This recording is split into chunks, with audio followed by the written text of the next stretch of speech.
4 straight line shadow in place, and it just works really well. So there's the last 50-second Sabbath. After that day, we put there is the divider day is there. That is the equal lux, the equal day, equal night in Jerusalem. I'm sorry. My kids are starting to come after me now. But I don't know. Jeremy, could you probably explain it better? Because my kids are just... Hey, Jeremy, you're here with us today? Oh, yeah, he's here. He's just on the phone with me. In our other group. We have another group rocking and rolling. Oh, you got another one rolling at the same time? Yeah, we're on Telegram right now meeting. Okay, so let me ask you a question. As I'm Googling the Q324 document, which one should I be looking for? Are you able to look on your screen to see if the one that I was just looking at, the Biblical Archaeology Society, should it be that one, or is there one that I should go to? You're talking about the 4Q324D document? Yes, exactly, Jeremy. Yeah, you had it up there before. So I went to this one here, but I'm actually looking for where they actually decipher it, and I didn't see it as I was scrolling through it. Hold on, let me send you the link. I'll send the 324 transcript right now. Well, I won't be able to do it while I'm on my phone being live, so you're going to have to send it to my email. Can you do that? Ambassadors of Yah at Gmail? Sure thing. Thank you, sis. You're so welcome. So we got...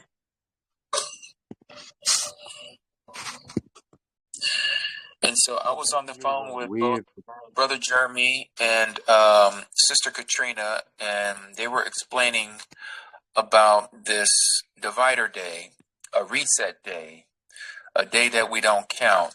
And Davison and Ed, they also noticed that same day as well. They know that after the Sabbath, you can't split the creation week. And so I'm Jimmy Come Lately, and I'm finding this out myself as well. And Sister Katrina wanted me to look into it. So our calendar that we have that is being put together, that Sister Jackie is putting together, that week is going to be separated on the 12th month. Pretty much the way that it was given to me by Katrina. And we're going to have that on our calendar as well. Could you check to see if you got it? Yes, let me go there and see right now in my inbox. Yeah, so essentially what it does, the beautiful thing that it does, it just holds that creation week so that we can see day 4. So it helps us bring everything to life because we have that divider day. We didn't really know how it worked. And now we could see that it's holding the place of the last day of the year and the first day of the year. So, yes, but there's 2 counts. So go ahead, Jeremy. Sorry. No. So what we found about that, just to explain it a little bit more. So in 4Q324D in column 5, explicitly actually verses 9 and 10, it's talking about the 28th day of the 12th month being the last Sabbath. Just hold on. And then right after that, there's a word vacate, which is basically just signaling there's a lot of missing text there that they couldn't decipher. So they inserted vacate, which means a lot of missing text. And then actually scrolling and checking out other different scrolls, someone had brought up 4QMMT, and you did as well, actually. But we found a specific scroll in there, which is 4Q394. And what we found actually is in like Michael Wise and Giza Vermes' Burmese translations, there's a lot added in that specific scroll. And that's just because, it's the author's insertions. They were trying to put it together through other scrolls, what they thought would go there.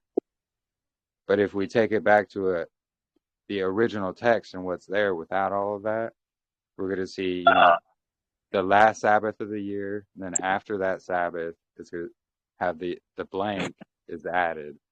And then the year is complete in the 364 days.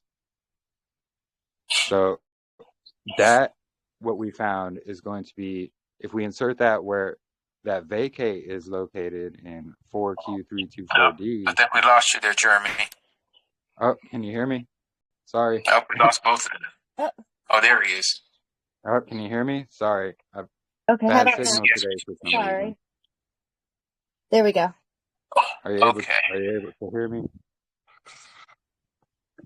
Yes, we can hear you now. Okay, awesome. So basically, where we take the original, what's in the original scroll from 4Q394, and we put it where that vacate is located, because that's actually, it's describing the same thing there. When we combine them together, that's where we're going to see this divider day is going to be added, which is, resetting creation week each year. And it has to do exactly with that, equal day and equal night that Enoch 72:32 is speaking about. Because, the straight line shadow is not quite equal day and equal night. It's just slightly off. But it's close enough, but it's slightly off. So the exact equal day and equal night and the date where it falls, because, it can vary depending on location. But we know Israel is his chosen land. It's always been his chosen land. It may be defiled at the moment, but it was defiled back when Canaan had it as well. So yes, that's always his chosen land. It's going to be cleansed with fire. But, in Israel is the exact date where the equal day and equal night happens, and that's March 16th. So it's marking that divider day each year, which is going to start off day one of creation week, the day after that, which is what Enoch is basically describing. And we can also see in Jubilees, I think it's chapter 6, but talks about, there's 52 equal weeks of 7 days in the 364-day count. So that's what we're seeing. And, it all just basically starts flowing together with scriptures and Enoch and Jubilees. And then that way we can always keep day 4 aligned with that straight line shadow. And it's always marking day 4, boom. Right when the sun, moon, and stars were created. That's according to its sign, exactly like what Enoch's saying. And, just all praise to the Most High for showing, all of us this. And, for those willing to study even deeper, it's just, we're all coming together and we're just finding more confirmations of this. And, it's really exciting and amazing.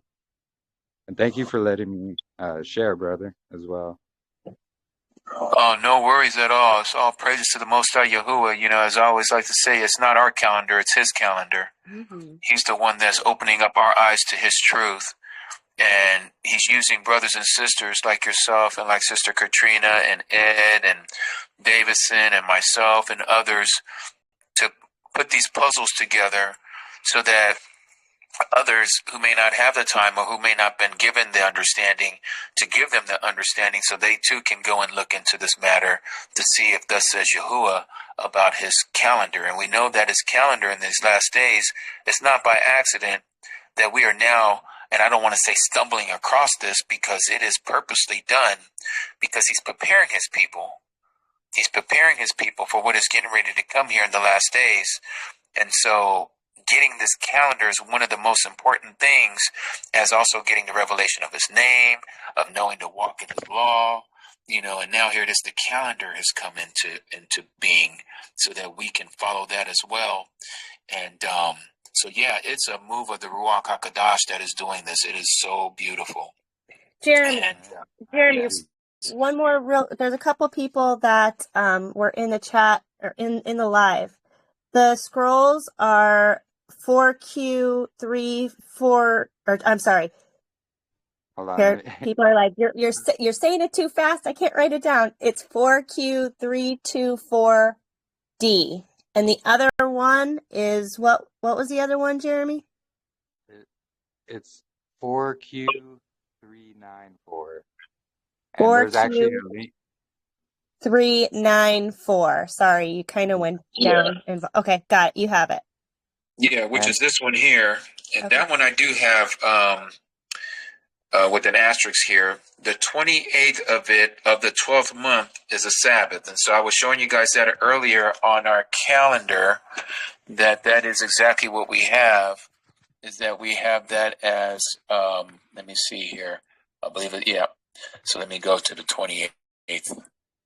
I'm going to go here. Hold on one second, you guys.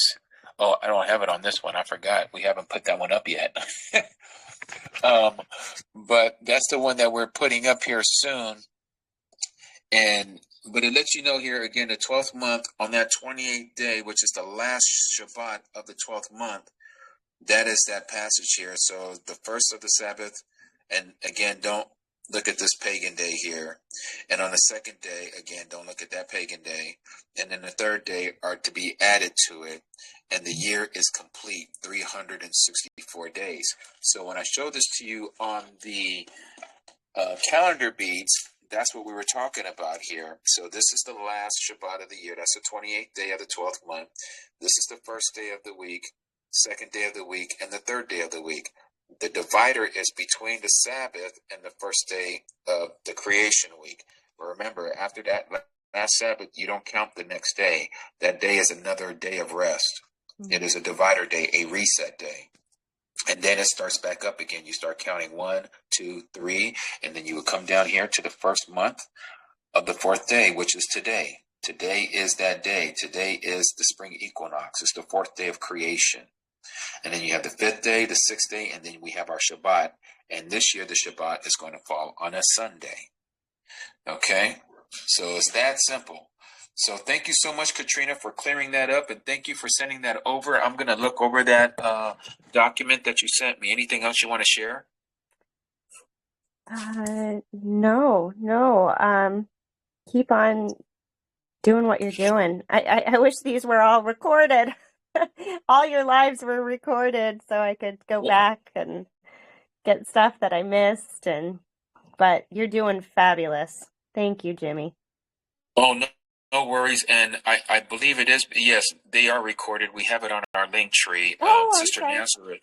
Awesome. Yeah, she records all of the lives. Perfect. So you'll be able to go back through and just look at the time and date, and it should tell you what it was about. And you can go and look into it. And if there's something there, any comment or questions or whatever, and you want to add to it, please get back with me. You have my number and I have yours. Awesome. Thanks, brother. Thank you so much. Thank you.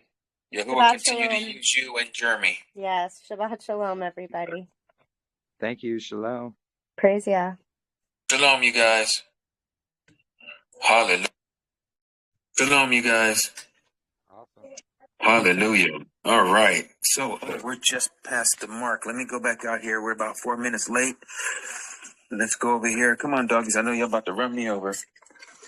Oh, we got some sunlight too. Okay. They just hit Let's go back out here. solar noon, the last recording. Oh, man.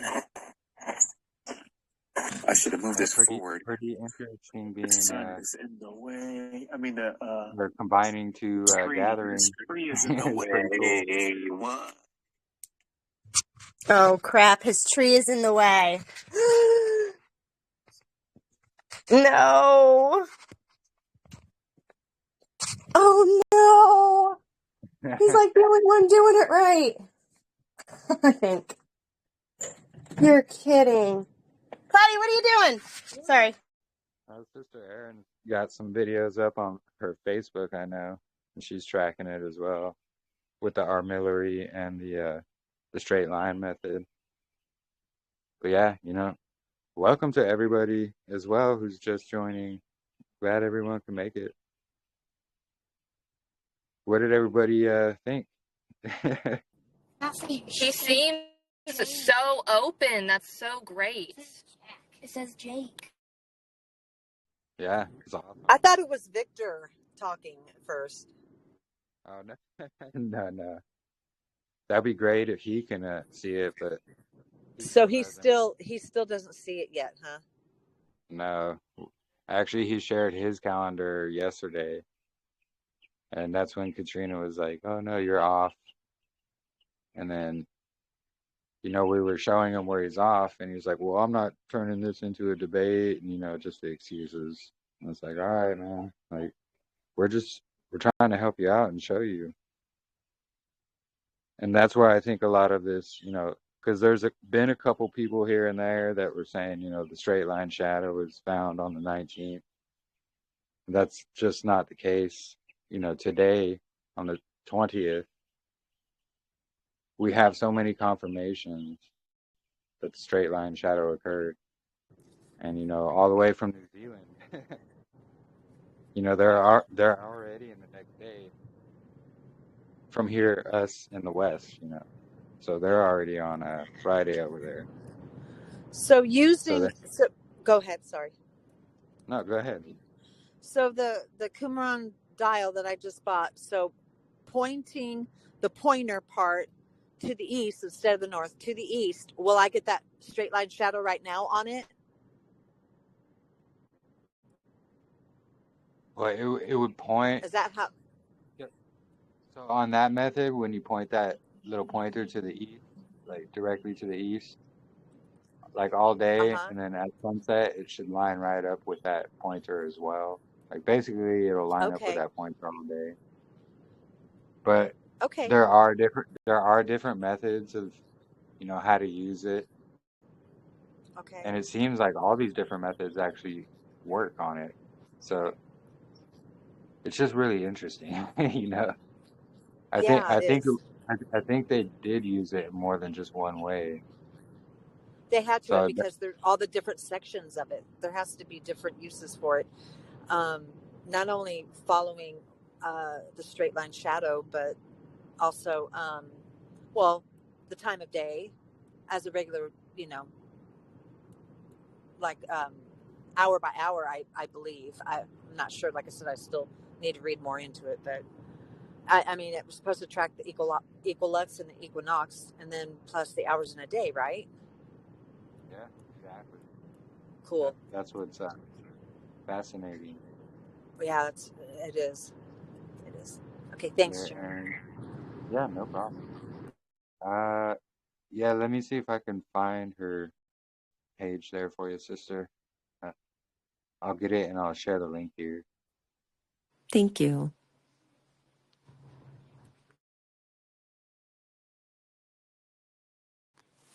I have a question while you're doing that, Jeremy. The Qumran sundial you said needs to be pointing east, but if you do the peg in the board, or marking it with rocks or dotting with pens, the gnome should be facing north, correct? So that's what I was just talking about. There's different methods. Okay, yes. So there's that method, which works, and then there's the method, you face the little pointer to the east, directly east, and when it should line up right with it. From sunrise to sunset, it'll line up right with that. Right, and with the V on the dial? Yeah, exactly. Okay, thank you. I was just getting clarification. Great, thank you so much. This is so exciting. Yeah, it's really exciting. But yeah, so that's the thing too, is there's no specific instructions in the Dead Sea Scrolls on exactly how to use their sundial.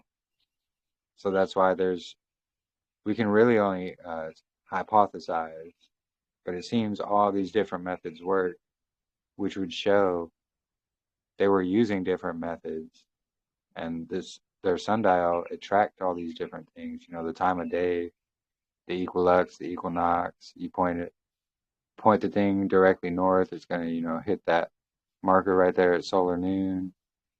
all these really fascinating things. And in my opinion, I believe there was instructions in there, but they like to hide things from us, so they don't want anybody truly knowing. But that's only a theory and speculation from me. I I agree can't with prove you. it. Yeah, 'cause, I agree. that's the Because only. didn't they find a whole bunch of like little sundials? Like ones that like fit in the palm of your hand Oh yeah, there? and they found a bunch of sundials. They found New Testament scrolls, and they were willing to hide it so much they blew up the cave containing these New Testament scrolls, which is it's beyond belief. The lengths are willing to go to hide the truth. But it's Yahuwah didn't allow it to be destroyed, and these fragments were still found even after their attempts to blow it up. So I believe the same thing, with all the missing book of Enoch, the whole full scroll they found. They found actually 4 full scrolls. One of them was for sure Enoch. The other ones could have been, other important books or other copies of Enoch as well. But for sure, there was like 4 entire complete scrolls found in that collection. But that was in the 1940s find.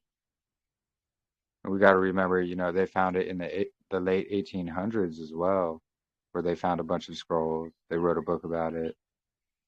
And then I think it was like the 1600s or something like that.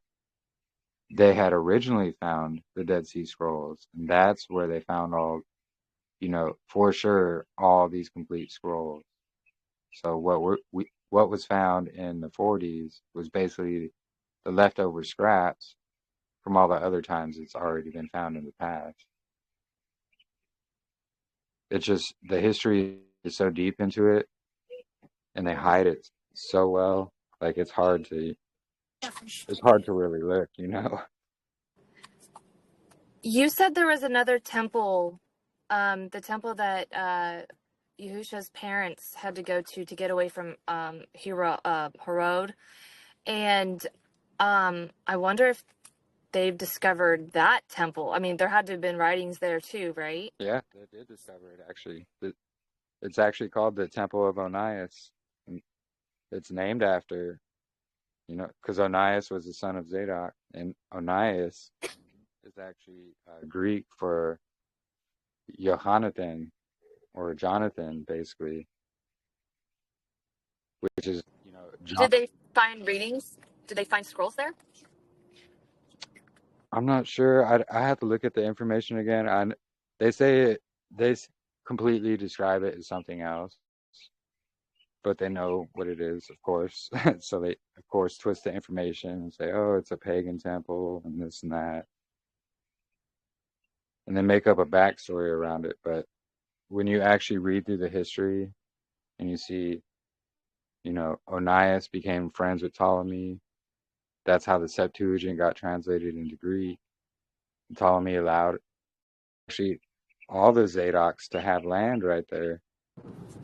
He gave them that land, and then that's where they built the temple, and that's Isaiah 19.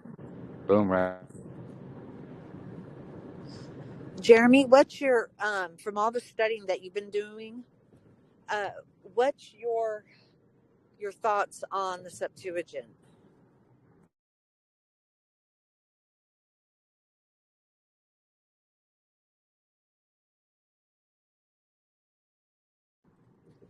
Could you hear me?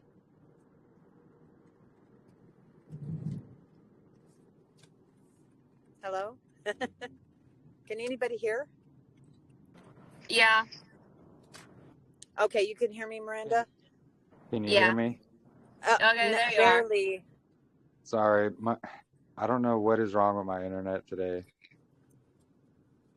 It's cutting in and out, but I would recommend the Lexham Septuagint. The Brenton one is decent. It's I do just, have the Brenton. the Brenton, it's a decent one, but it's just it has that, KJV Masoretic lens. Oh, okay. It's translating it from, or they translated it from. The Lexham Septuagint is more of it's closer to the original. And that's where they actually have, in the Lexham Septuagint, you see, because in the KJV, I forget which verse, but it talks about, oh, the city of the sun it calls it the city of Asadek in the Lexham Septuagint, which, Asadek or, Zadok. It was literally called the city of Zadok. That's where they made that temple. Boom. It's just, and when you think about the connections from Messiah, because, he visited both those communities, because, yeah, they fled to Egypt, but it doesn't show or specify exactly where in Egypt.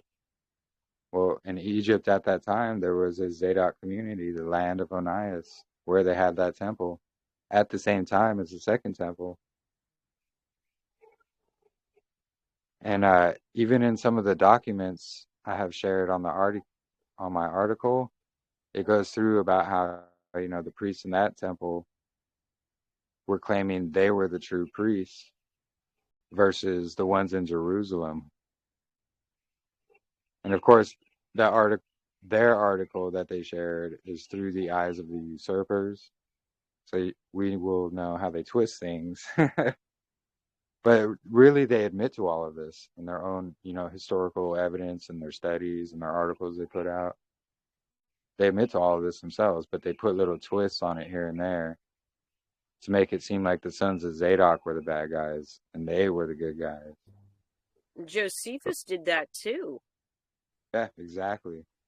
And just putting this horrible motivation behind Onias whenever he was just being faithful to what the Father gave him. Yeah, and that's why he ends up calling them Essene and all that. That's where the term Essene comes from, because actually Essene was the Gnostic group from Egypt. So he was trying to basically call them a derogatory term by calling them Essenes, which is, where everybody gets the term Essene today. That's why I refuse to use that term, actually. I never call them that. They're the sons of Zadok who lived in the Qumran community. Because that's exactly what they were, according to their own writings. But yeah, that's what they do. They twist it up, make it seem like, the sons of Zadok, they're the bad guys. They're the Hasmodean usurpers, this and that and another thing. Well, no, it's not true. And you can find that out if you really search and dig. And you can find it out actually through a lot of the links I have on my article as well. But yeah, it just shows, their deception and what they're willing to go through to hide everything. Well, they're just all the same way. I mean, that spirit has been in them forever, right? Yeah, exactly. The synagogue of Hasatan, it was already around in Messiah's time. That's why he was calling them a brood of vipers and whitewashed robes, things like that. Because, he was calling them out. He was rebuking them. And that's a question we get a lot as well. I know it was asked the other day. Someone was asking, like, oh, well, Messiah never rebuked the Pharisees about the calendar. Well, it may not be recorded in what we have, but I'm pretty sure it happened because, John's writings, that's where he's talking about, the feast of the Jews. But when he's referring to the actual festivals, he doesn't say that. He doesn't say like Passover of the Jews when they're observing Passover. No, he's saying it because the Jews had a different Passover date, different festival dates, because, they were following the moon and things. But I believe, Messiah did rebuke them about the calendar and things like that. And he even brought up, hey, you think you can see the things of heaven? Because, they were talking about the weather being stormy or something like that. He said, oh, you can just determine these things, but you can't determine, these things that are actually, in scriptures. the signs of the times in that Yeah, context. that's it. Yeah, you got it. But yeah, it's praise Yah, just for showing That's the many people. question I always got, Jeremy. Well, how come he didn't rebuke them for not keeping the right Sabbath day, if that's the way it was? Yeah, and I'm sure it did happen. Like there was rebukes for that, but it's not anything I can prove because we don't have these writings. But there's, I forget who wrote it.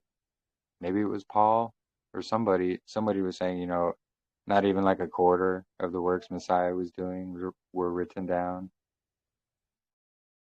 So what we have in, the Gospels and the New Testament, that's only like not even a quarter of everything that he actually did. And we could see that in other books like, The Shepherd of Hermes. There's a couple other ones that are really good too.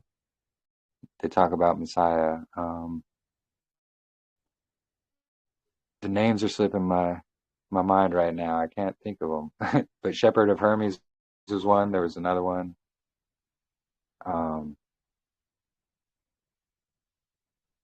Why can't I think of it? I can't think of it. My apologies. But yeah, they basically go into more details about all the works of Messiah and how he was doing many more good works than what was written about just in the four Gospels that we get. I feel like I've read somewhere that, yeah, somebody said that there aren't enough books to write down what he truly came and did. Yeah, that's what it Right. says. Thank you. Okay, because I don't remember where I read that either. But I I do don't remember either. that. I do know I read it. I do know it's in there. I just don't remember exactly where. It's in the New Testament somewhere. I just don't remember exactly.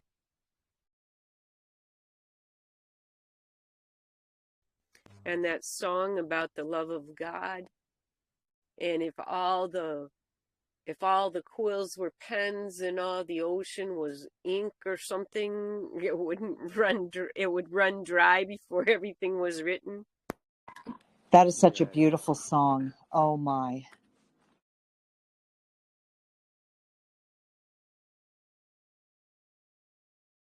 Yeah, so I mean, he could have rebuked them several times and just, they weren't going to listen to him. And so every time they came to him, he'd catch them up. It was actually pretty brilliant. Every time they'd come to He him and didn't go try to picking a fight, did he? he didn't pick He a just fight, but responded with he won love 'em. whenever they picked on him. Yeah, exactly. And yeah, every time they'd come up to him with their Pharisee trap questions, he'd turn it around and expose them in some way or another. Be like, oh, boom, exposed. And yeah, there was even times, he overturned tables and cracked whips, chased people out. He called the Pharisees, a brood of vipers,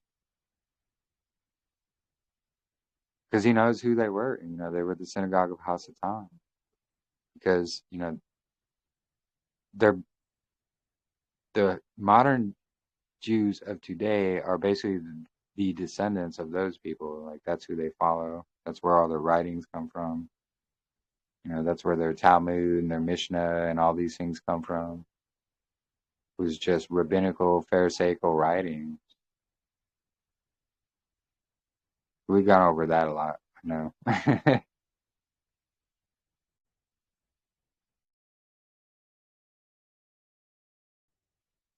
But yeah, lots of straight line shadow confirmations today. Lots of, Rosh Chodesh confirmations.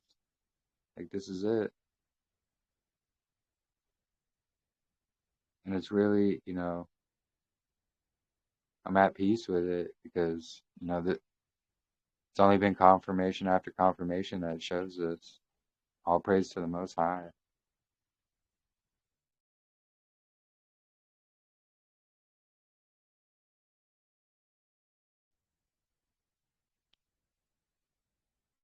Does anybody,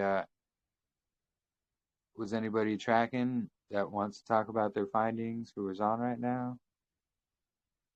I know there were a lot of people.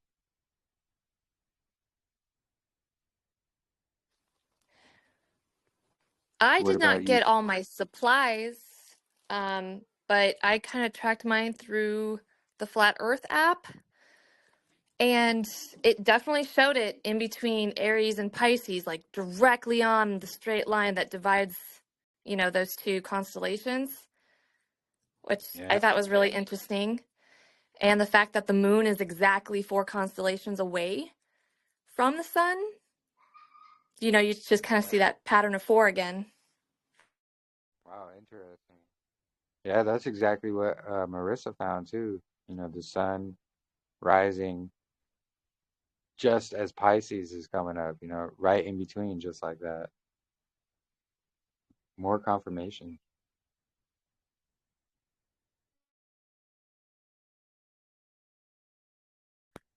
Dude, I I I was hoping, I didn't know. I was looking at all of these things, but the one I did not have one of those things and trying to figure it out with the shadow and everything and where to put it and all that. I just didn't have it figured out.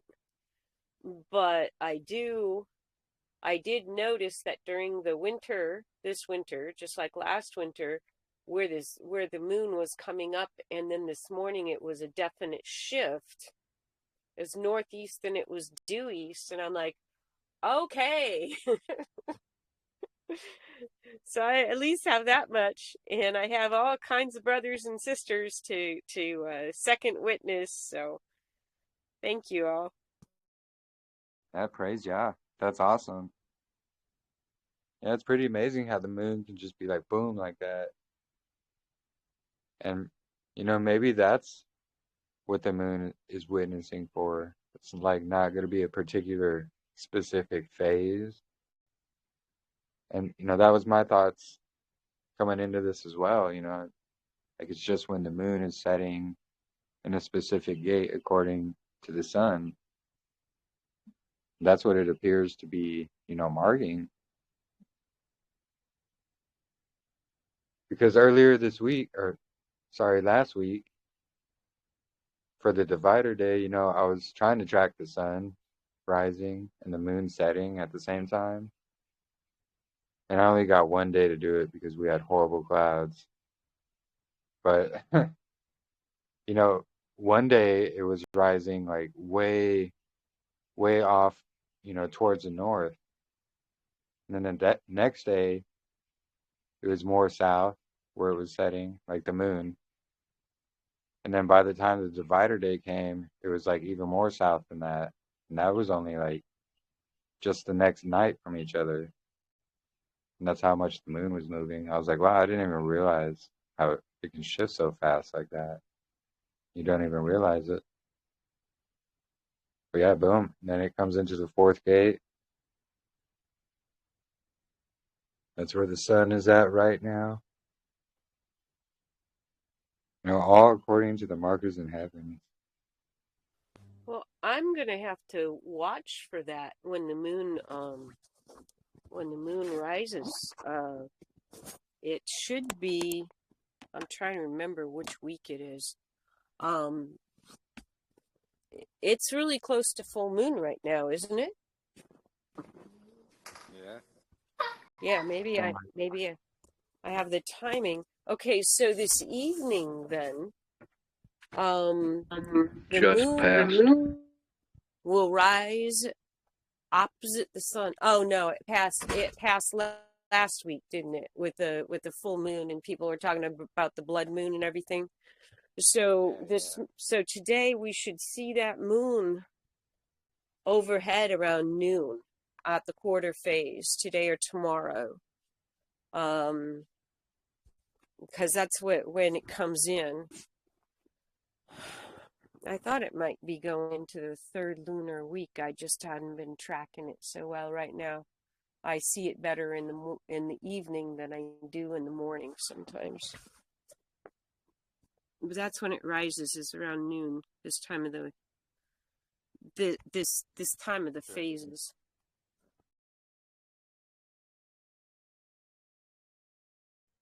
Well, it's 1:30 at my time here in Arizona. I don't see the moon. Right. Well, maybe it'll be tomorrow. Yeah. I It also was have a about to pretty big set house. in the west this morning when I was taking my kids to school. It was about to set in the west, and it was not fully half. And I always get confused between waxing and waning. Pretty sure it was waning. It's waning. Yeah, okay. And so it was as the sun was coming up, she was like about almost halfway to going down in the west. Okay. She was pretty bright and pretty crisp too, the parts that you could see. Yeah, I'm gonna have to look a little more. It was already okay. So it rises around midnight and sets around noon, or rises around noon and sets around midnight. I got to remember which is which. Sometimes I get it switched up in my mind. Yeah, no worries. Yeah, I know it does. Oh, sorry, someone trying to.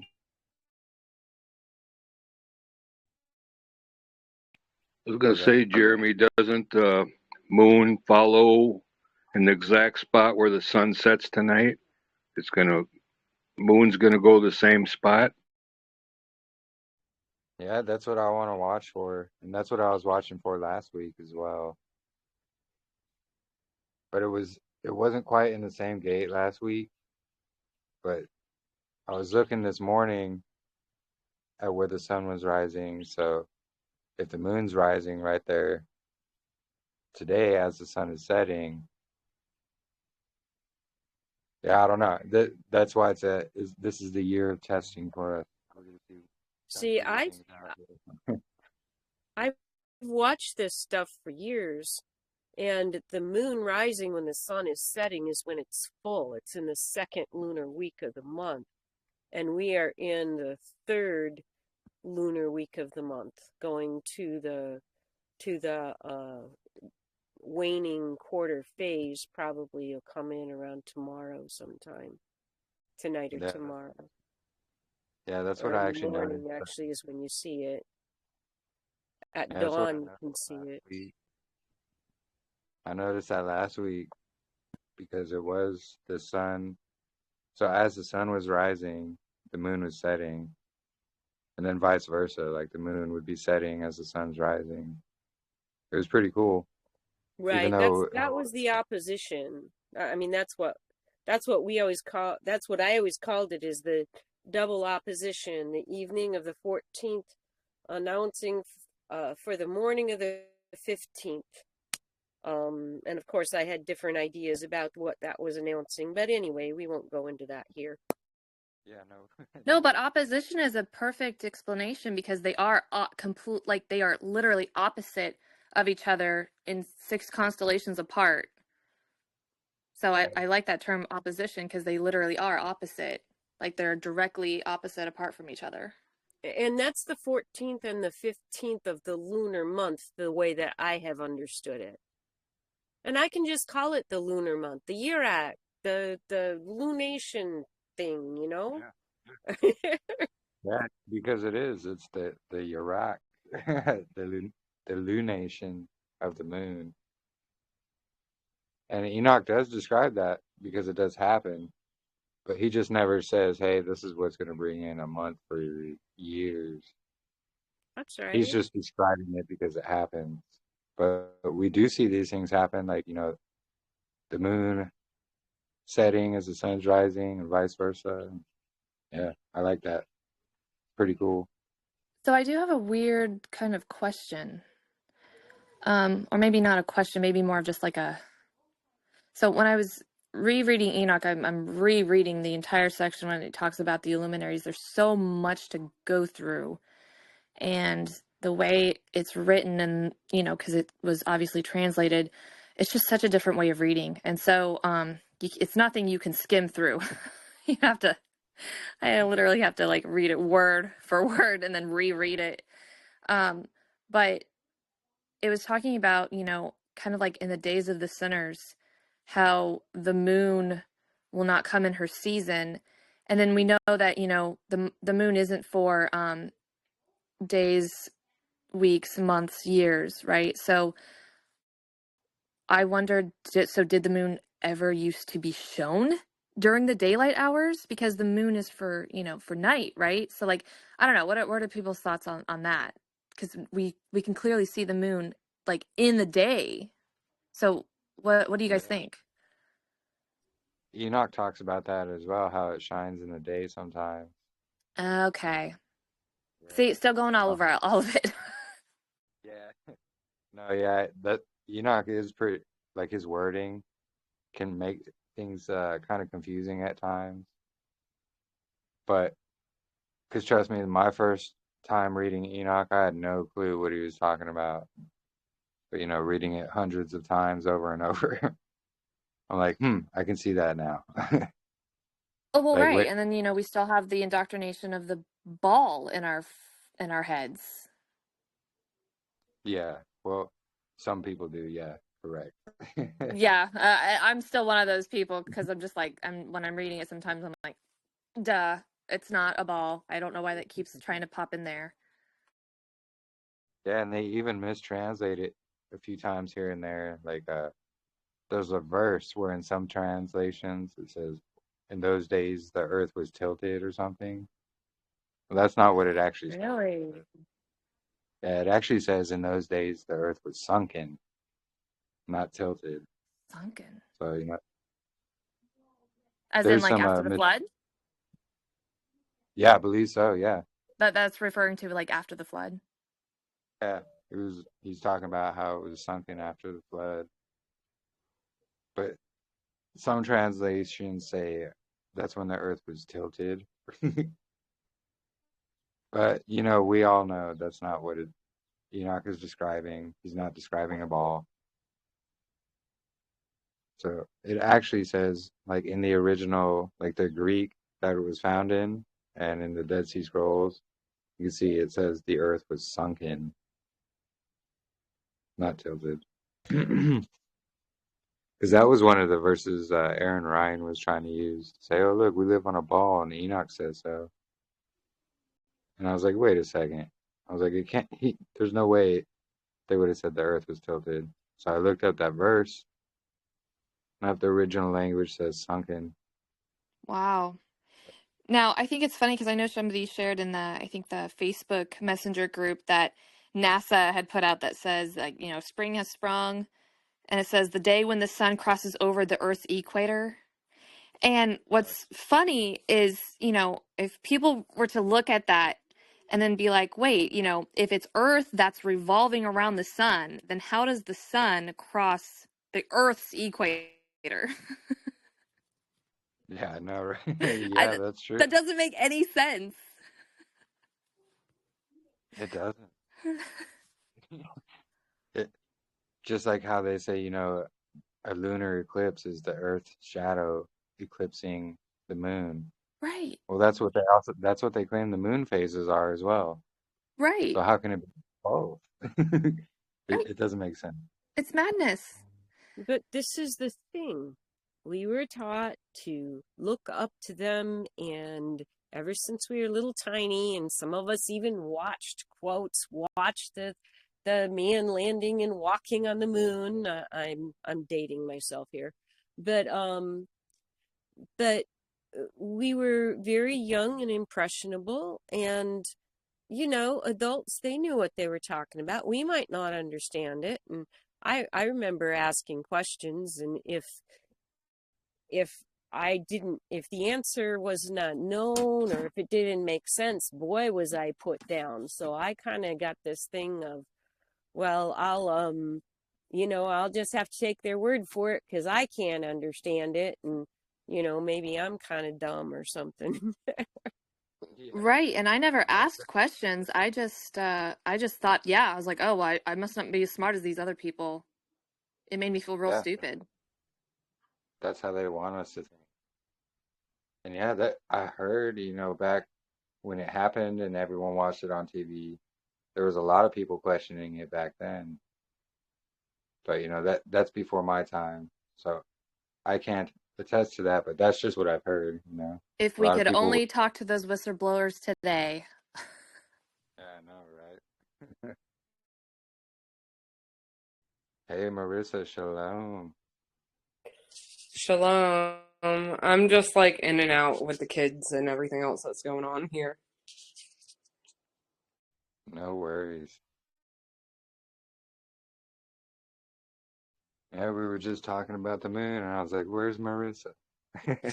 I know, I know. My kid keeps defeating me every night too. And like, so usually once they go to bed at night, I'll be like looking at my stuff that I've put together and trying to figure that out. And I've been wanting to do that all week. And Jonah he just is kicking my butt. He is like falling asleep with me on the recliner, um, in the evening. And then I'm just like, I'm done. And I lean the recliner back with him and I fall asleep till like we actually go to bed around 12. So, yeah.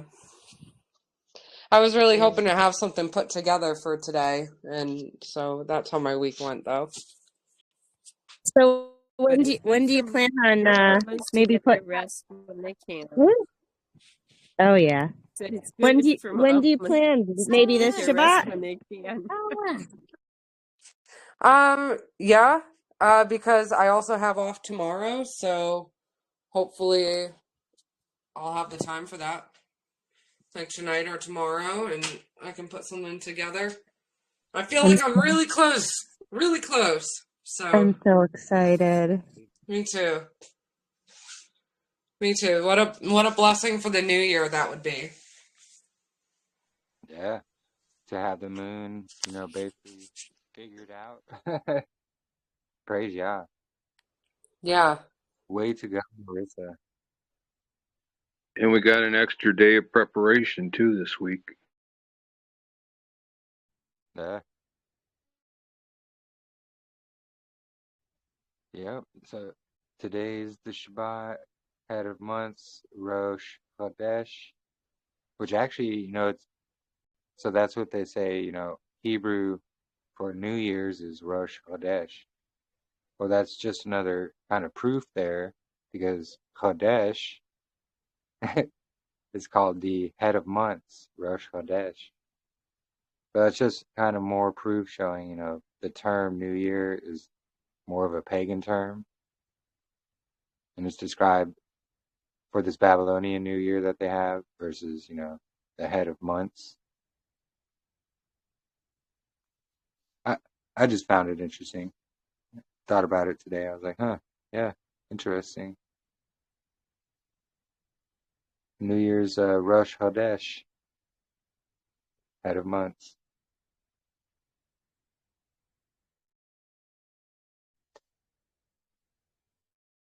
But yeah, Sunday Sabbath this year. I'm sure others are gonna definitely try and bash and trash. Say, oh, you're worshiping on a Sunday. Well, no, this year it is. Next year it'll be Monday, and the year after that it'll be Tuesday.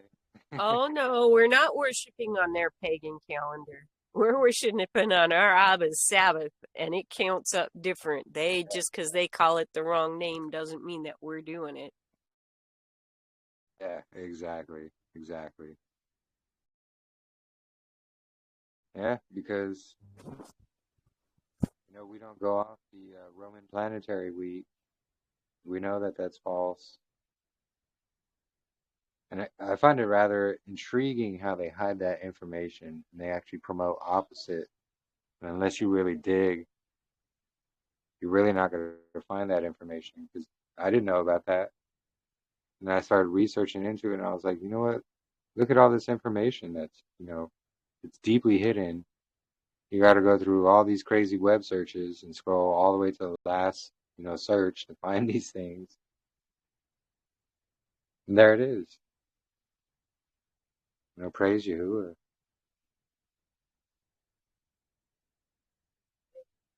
Yeah, I'm pretty excited for what you found, Marissa.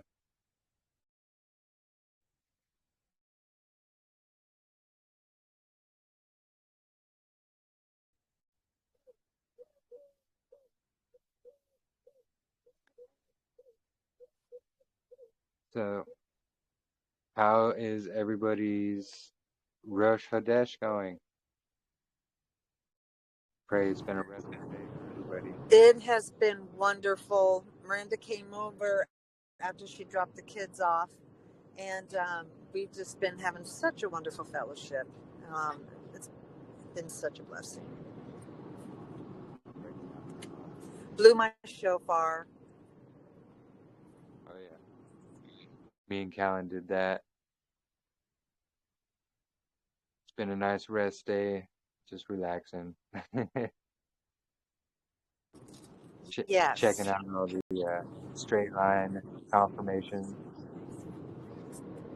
I am so glad I got the Qumran sun or dial Yeah, it's really cool. a few days ago because I was yeah. I'm actually gonna order one of those up myself. I should have already done that. But It's just slightly bigger than my hand, not the palm, but where my fingers spread out because I have big hands, and so it fits perfectly in grabbing it the tips of my fingers, but still having a good hold on it. So it's about 6 inches, I believe, 6 inches wide. Maybe, well, probably a little more than that, but it's perfect. You don't need it big. nice. And it's very sturdy. Like a portable, basically. Yes, and it's only $29.95. You can't beat that. Jennifer, I'm sure Got you already have. Oh, I'm sorry. But could you share the link where you bought yours? It's on Etsy. Oh, Yeah, okay. go on Etsy. He makes them with this 3D printer. Ooh, okay. Thank you. Yeah, you're welcome.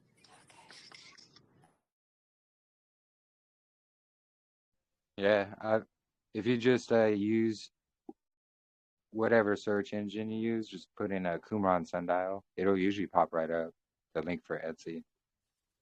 I think Awesome. we have it Thank in you. the group. I think it's in the other group for in the links section. Yeah, because I asked Adrienne where she got hers when she showed. I'm like, oh my goodness, I've been wanting to get one of those, and she said it was on Etsy, so it was very easy. Awesome.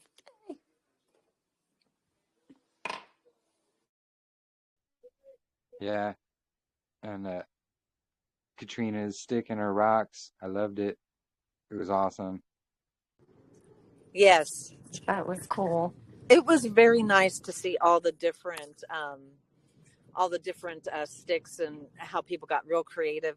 I mean, who was it that showed the his drawn one on the paper plate? I mean, wow. I mean, everybody got creative. Some of them looked very complicated, but it was very, nice to look at all the different ways that people were putting it together to try to, find that straight line shadow. Did we ever find out? Did Jennifer from Italy ever post? Because I feel like her day should be over, no? In Italy? I don't think she posted, but we have others Okay. who have already posted, like in New Zealand and so forth. And they track the straight line shadow. So March 20th, boom, lining up perfectly. Many others are already tracking it as well. I know here it's only like almost 2 in the afternoon, so the sun's still well in the sky here. I don't know about for everybody else. It's 5 o'clock Well, I was here. really worried yesterday Sorry. I was No, go really ahead. worried yesterday that we had major cloud coverage yesterday, and I mean the sun wasn't really showing at all yesterday, and it was extremely windy and cold, and so I was worried that it would run over into today, but I'm so glad that it's clear skies here now. Yeah, that's how it's been here too, like cold and windy and cloudy and rainy. And we're in the Had desert. sun all day today. I've been thankful. Praise yeah, yeah. You were the one Yeah, who we got some clear sun over here too. I don't know if I shared it in the comments, but I'll show her the picture again. Yeah, awesome. Yeah, Yeah, I Greg, know your Ken setup was was awesome.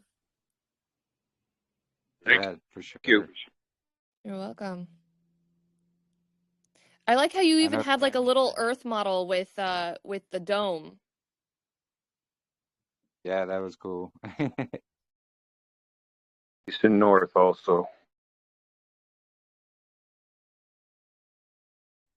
And Ken, who's in the UK, he tracked the straight line shadow as well.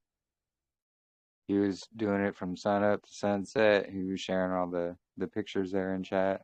Pretty cool stuff. It was really awesome, actually.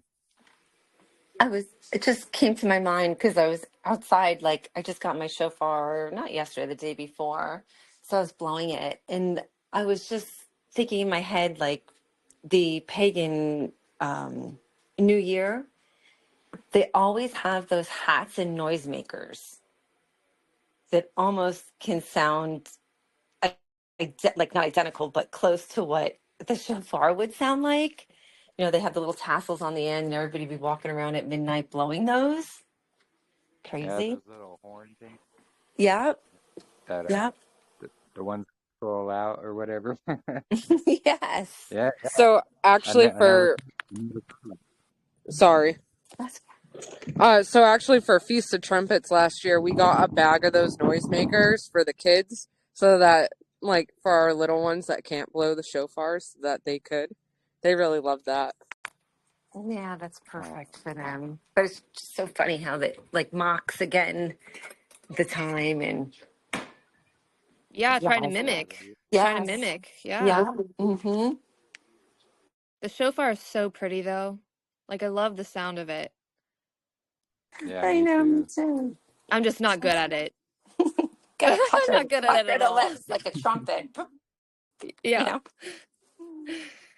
I definitely need lessons. It's like a breathing technique. Like you have to have like a certain breathing technique. And you Not only also have to that, position your lips a certain way, like if you're playing a trumpet or something, or a Yeah. flute. Yeah, Yeah, right, so Yes. that I'm they'll Yes. slowly vibrate. getting there. Yes, Mm-hmm. yes. You can add a little vibrato to it, and yeah, the way you breathe, and it. Oh man, I follow this one channel where they do different type of shofar calls. Oh You got wow. warfare, you got praise, Oh wow. a call to worship. I mean, oh, it it's just beautiful. That's cool. I didn't know there were different types of shofar blowing for different things. Interesting. Yeah, it's yeah, it is. It's pretty interesting. Cool. yeah. There's like a war, like you blow the Yeah, for war. shofar, and there's like a war. Yeah. There's one for the Sabbath, Yes. and Yes. just different ones. Yeah, Yeah, it gets pretty complex, but it's beautiful. I can listen to it for hours, just the different, and it's so beautiful because it's not real choppy, and I'm still choppy, but when you're really seasoned and you really know how to blow these, it's just a very melodic, very, it just blends so beautifully as they're hitting the different tones. The shofar I bought is a Yemen's shofar, and you could get up to seven, 6 to 8 tones, different octaves. I'm not anywhere near that. yeah, yeah. No, I have a long one, and then I have a shorter one for Callan, and I'm getting better at it. I can do the different notes, And I'm learning how to do that, but it's still difficult, you know. It is. It is. I'm no professional. I could do 3 different notes, but it's still choppy. I haven't learned how to blend them together. You know, there's so much. You just have to control your breathing and how you move your mouth, and it's just interesting. Exactly. Yeah. No, the only reason I even knew how to when I got one to start is because I was in like band when I was in elementary school, and I remember the teacher was talking about how to play the trumpets and things like that, and how you had to like squeeze your lips together, basically make a fart sound with your noise into it. Yes, almost like an elephant to get Exactly. that vibration from your lips. Yeah. Yeah. So I had that as kind of a head start thing, but yeah, it's a lot more difficult because you got to like, change up the vibration basically in your lips, and you get those different notes. And you Right. do that by like stiffening your lips or like loosening them up. And the stiffer, the It's hard higher. to And describe, yeah, really. the stiffer,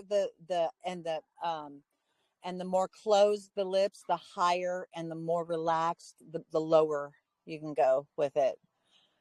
It just takes so much Yeah. control, and my lips aren't used to it yet, because it's like muscle memory for your lips.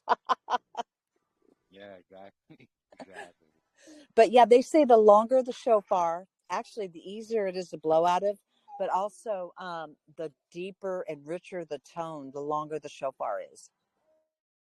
Yeah, I like the sound of the long one. Shalom, Mine, That's brothers. why I got one. mine is about almost 50. Oh, go ahead. Sorry. To interrupt, I just wanted to say Happy New Year's to everybody. Shalom. Yehovah be praised. Shalom. Shalom, brother. Shabbat Shalom, shalom. brother. Shalom. What was it? Rosh HaKodesh? Is that what you called it, Jeremy? Rosh HaKodesh? Rosh Chodesh, Rosh Hodesh. head of months. Ahead of months. Okay.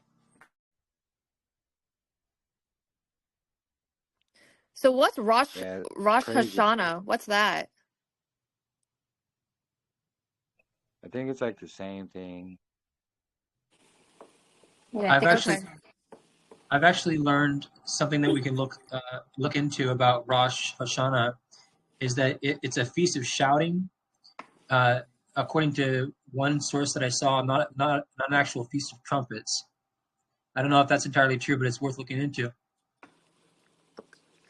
um Well, that word is translated as shouting or trumpets, and if you go to, I think it's Job 38, where were you when I laid the foundation or whatever, and the morning stars sang together and the sons of God shouted for joy.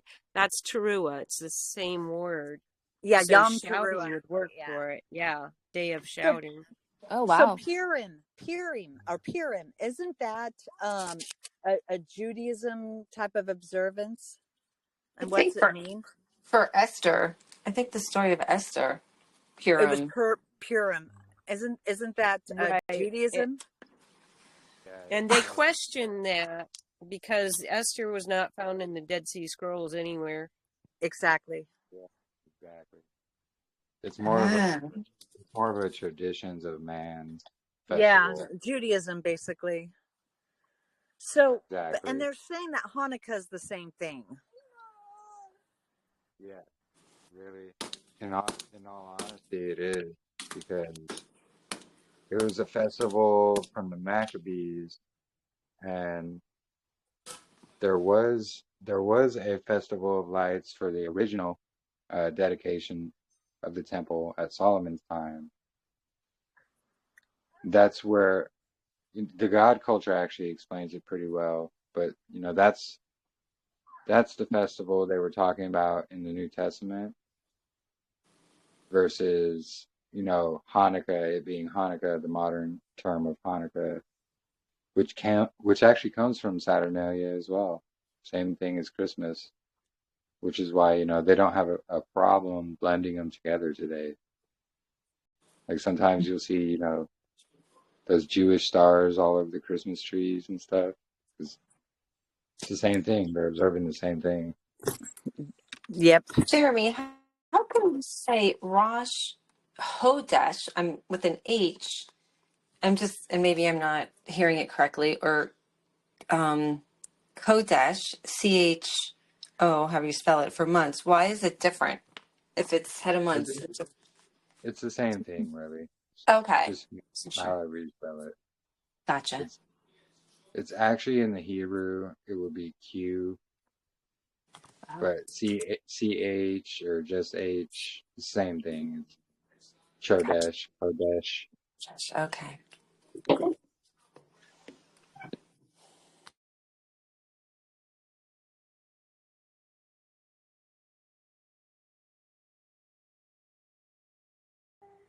Are you still there, Jeremy? Yeah, I'm still here. I was just about to say, I'm surprised Katrina didn't say anything. We were talking about Purim. Are you Yeah. there? Fake. It all of a sudden Fake. got really quiet, so I thought maybe you got disconnected again. Oh, I'm There's, I'm in the my kids wanted me to pull out the tent, so I'm trapped in the tent with them, and they're very Oh, how loud. But yeah, fun. That's yeah, fun. yeah, yeah. We mostly have fun. That's for sure. But yeah, Purim is just another Jewish tradition, and Esther wasn't found in the scrolls, so you Exactly. could see why. You could see there's so many reasons as to why it's not scripture. So just another tradition. And it makes you wonder about the Song of Solomon because it's so different also from the rest of how the Bible is written. Mm-hmm. Yeah, Yeah. it is. Yeah, was Song of Solomon found in the Dead Sea Scrolls? I don't think so. I would have to double check, but I don't think it was. It was mostly Torah books with Enoch and Jubilees, and then a couple of the lesser prophet books. I'm not sure if Song of Solomon was in there though. I mean, because that could have just been like a personal, like, side journal that he had, and maybe it just was never meant to be scriptural. Yeah, kind of like the letters of Paul, how they're Yes. Right, Even though they're right. beautiful, And the like Song of maybe Solomon is like a love letter a love poem. Well, right. or and who poem. knows if Yes. Solomon wrote it? Yeah, that too. Right. Right. Because there's the wisdom of Solomon, and then Now there's that was did they find that in the Dead Sea Scrolls? yeah, I believe They did, right? that they did, Yeah. which actually it's a really And good. Ecclesiasticus. Yeah, exactly. Was Ecclesiasticus written by Solomon? Wasn't that written by I think Solomon also? I believe so. Yes.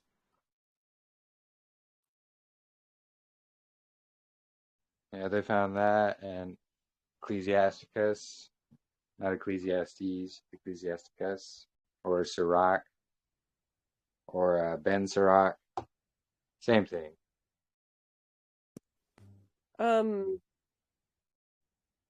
Yeah, Sirach is different than the wisdom of Solomon, though, correct?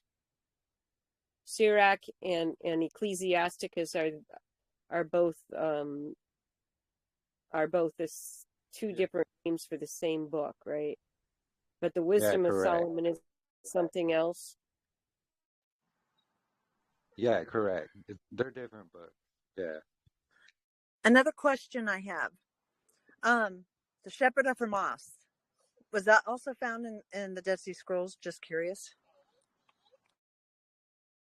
No, but I forget Not that you exactly want to admit it, right? that. I mean, he does give some wise counsel, but it just makes you wonder if he was, I don't know. I've been curious about that. That it wasn't found in the Dead Sea Scrolls. I'd have to look again exactly where it was from. But yeah, it has some decent stuff in there. It actually lines up pretty well with scriptures. It does, especially about marriage and, adultery and fornication and all that. Oh yeah, yeah. And that actually lines up with what the Dead Sea Scrolls say as well about the same things, which lines up with what Messiah says. So Right, right. it all connects, you know. I know there's books that weren't in the Dead Sea Scrolls, but are clearly, should be part of scriptures. And that just goes to show, we have more than just 66 books. There's Well, all these other books. Didn't Esdras write like 203? Yeah, yeah. I mean, Yeah, and 203. he said quite a few of them were just for the regular people, and then after people proved themselves to be wise, you could bring them more information. Right. Maybe that's why people, they'll just reject Enoch and Jubilees because they don't have the proper wisdom to understand them. And, 'cause, yeah, that's what Esdras was saying. I mean, again, I think about, like you said, Jeremy, about the letters. And we have a brother that, was like, they're beautiful letters, but, they were letters to the churches or, you know what I mean, assemblies. But so, if you just go with the Gospels and, like Revelation and everything, and James, I think, yeah, that, I mean, shoot, that's less than 66. And then, and then you have to take another one out, which would be Esther. So then, again, it's still, that's, one less too. So how many books do we actually have? I mean, again, I know I'm like, I know the words that we do have, are still important and they still have, convicted enough people. I'm just saying, like, wow, there's so much still missing, though. I would love to get my hands on the rest of the Psalms. Oh, yeah. Quite a few of those in the Dead Sea Scrolls, but not all of them. No, well, it said that he wrote a psalm for every day of the year. So there has to Yeah. be either 364 or 365, and Maybe even 366. 364, I understood. yeah. Yeah. But boy, I would love to get my hands on the rest of those Psalms. That's my favorite book out of the 66 book canon, that is.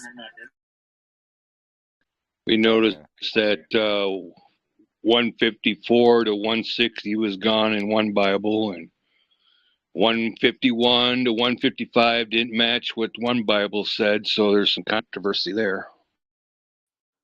That's something you guys I might know. want to know. I found out that if what I've learned is true, that David actually wrote 364 Psalms, and I don't know if they were fully discovered in the Dead Sea Scrolls or not, but it was for one day of the year. Isn't that amazing? Yeah, one for each day of the year. Yeah. I know a lot of them were found in the Dead Sea Scrolls because there's the extra Psalm books or extra Psalm scrolls that they found. And it has a lot of missing Psalms. I know they didn't find all of them because, fragments and what they will release and what they won't release, depending on what reveals what. But yeah, I believe, the Vatican in their, 5-mile long library of bookshelves they have. 52 miles. Oh yeah, sorry, 52 miles. So long. That's a lot of books and scrolls and information and just to have, hidden. and artifacts. Yeah, artifacts, all kinds of things. And, I believe they're going to have a lot of these scrolls and things like that are missing from our scriptures and our Bible.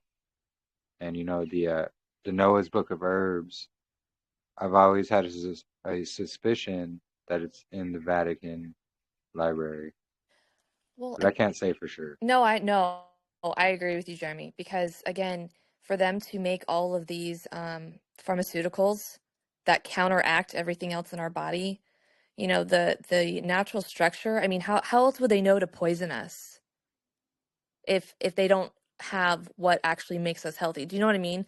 Like, um, how do I explain my thoughts? I understand what you're saying. Thank Yeah. you. Yes. I get it. Like, it's like, know your enemy. Like, they know. Yeah, I get it. I don't know how to say it Yeah, either way, well, but I guess all I can say is like a football term. Like if the other team knows your play, right, then they're gonna counteract that. Sorry, it's right. just my husband. He talks football all the time, so No, that's the no. only reason why I Yeah, use it's it. perfect. But Yeah. they have to know what poisons us. Hmm. They had to have the truth so that they could do the complete opposite. Yep. Yeah, I agree for sure. That's why they try to add that third strand of DNA into everybody, instead of the DNA being 10,565, which is actually the same numerology as the name of Yahuwah, 10,565. I But they thought were that trying to was make it so 10 times. fascinating. What a good find. Yeah, truly. or even or even the way we breathe, we're actually saying his name in our breath, how we breathe. Yeah, yeah. But they were trying to make it from 10,565 to 10,56665. Oh my You know, gosh. and so yeah, so that's another aspect of the mark of the beast type stuff. Someone mentioned in a video that I was watching, gematria, again, I'm not super good with numbers, all that stuff goes way above and beyond my head of, that's just wow. I never understood that. But they were talking about Trump. And so he was the 45th president. And, they love, just like Yah has his numbers, right? The adversary has his. And so Trump's, he was the 45th president. So 4 plus 5 is 9. And then he was the 47th president. 4 plus 7 is 11. So you've got 9/11. And that's the distress number.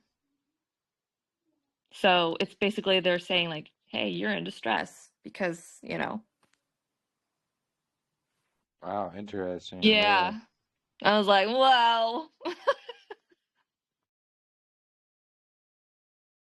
Yeah, some of that stuff is pretty interesting.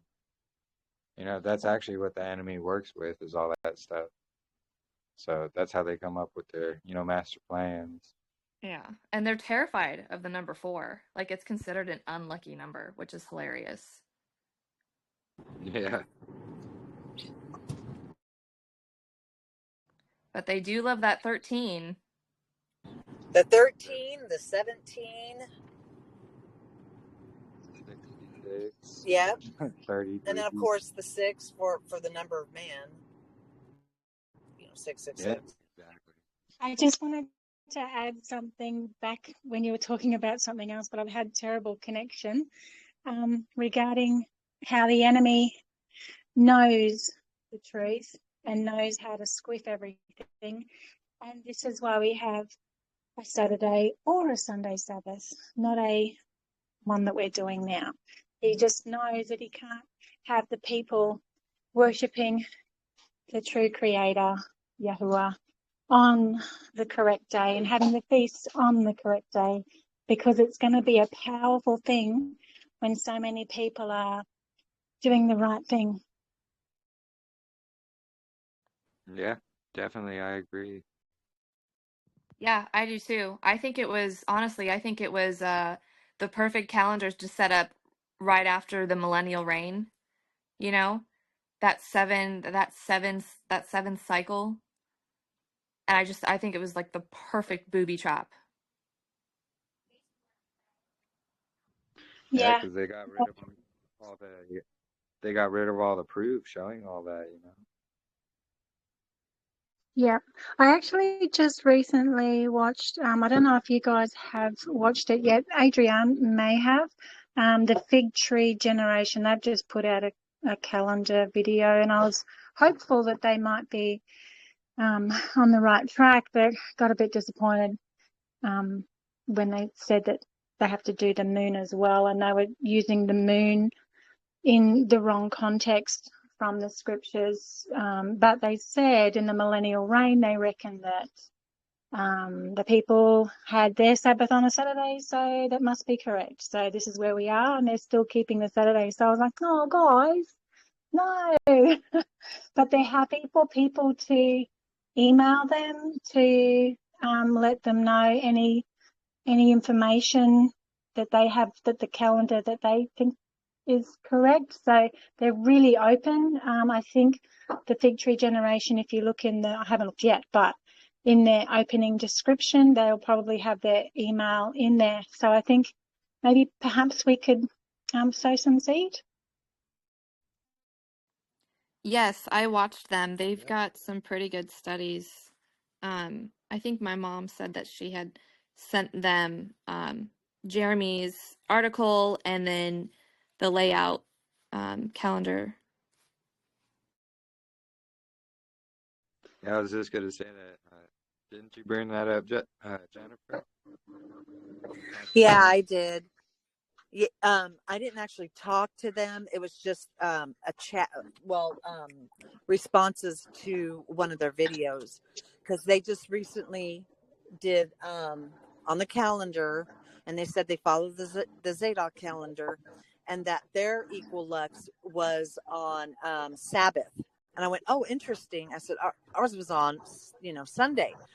But they left the comment section Close. where you couldn't comment, because you know how some people get real nasty when it comes to the calendar. And so I commented on another video of theirs to say, hey, this is in response to your calendar discussion just recently. And so they responded, and I sent Jeremy's document and then the layout of the calendar. And I said, please look into it. It's pretty close to what you guys, so hopefully you guys will connect.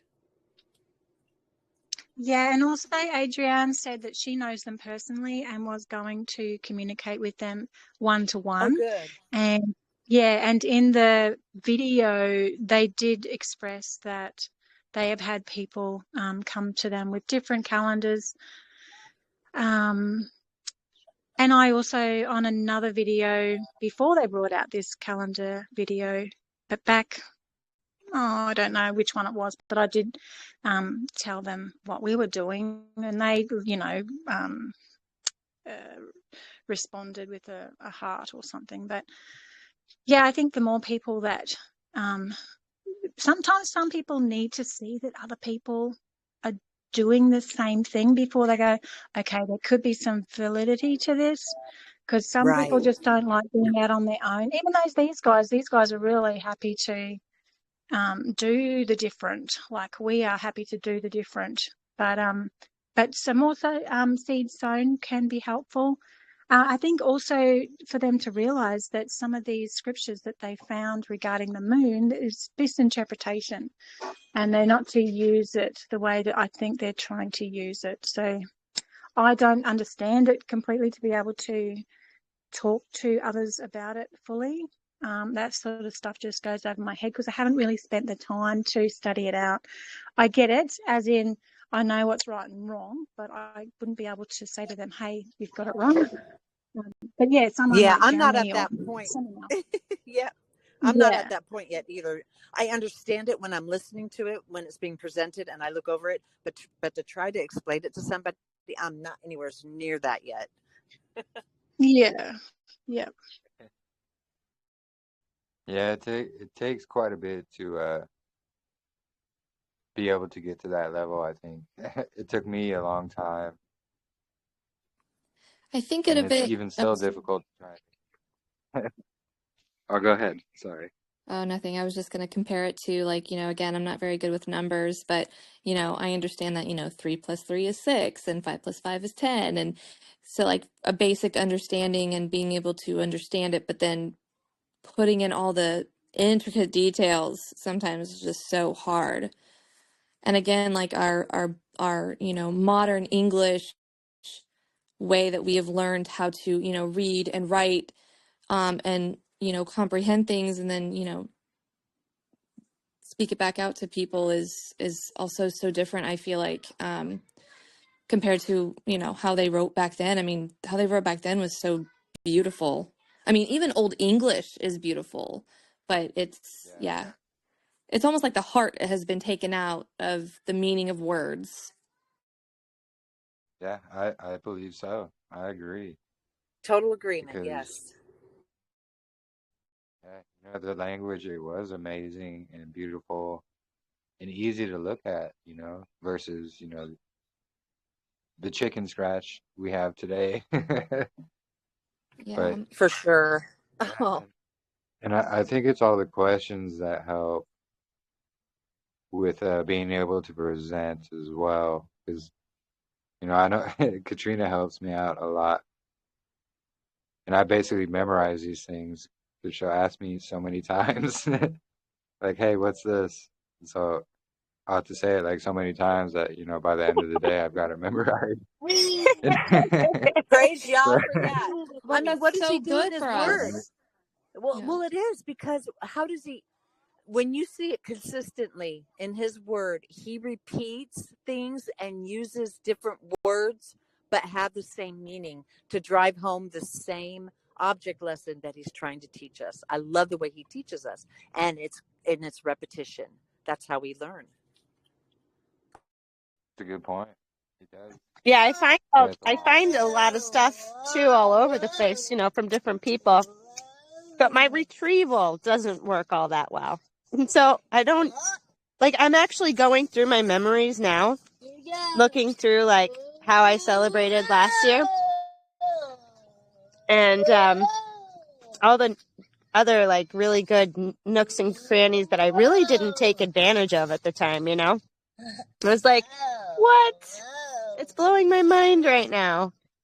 So yeah, I need things repeated. So I need good it thing repeated Jeremy a puts up with lot, me. Yeah. especially this Uh, calendar. Oh my goodness. Praise Yah, though. I'm yeah, thanking him. yeah. Going around and trying to present it to others as well, it can be difficult, but because they always have, that pushback that's going to happen. And it happens more often than not. It's so strong. It's so strong. It Very. really is. Wow.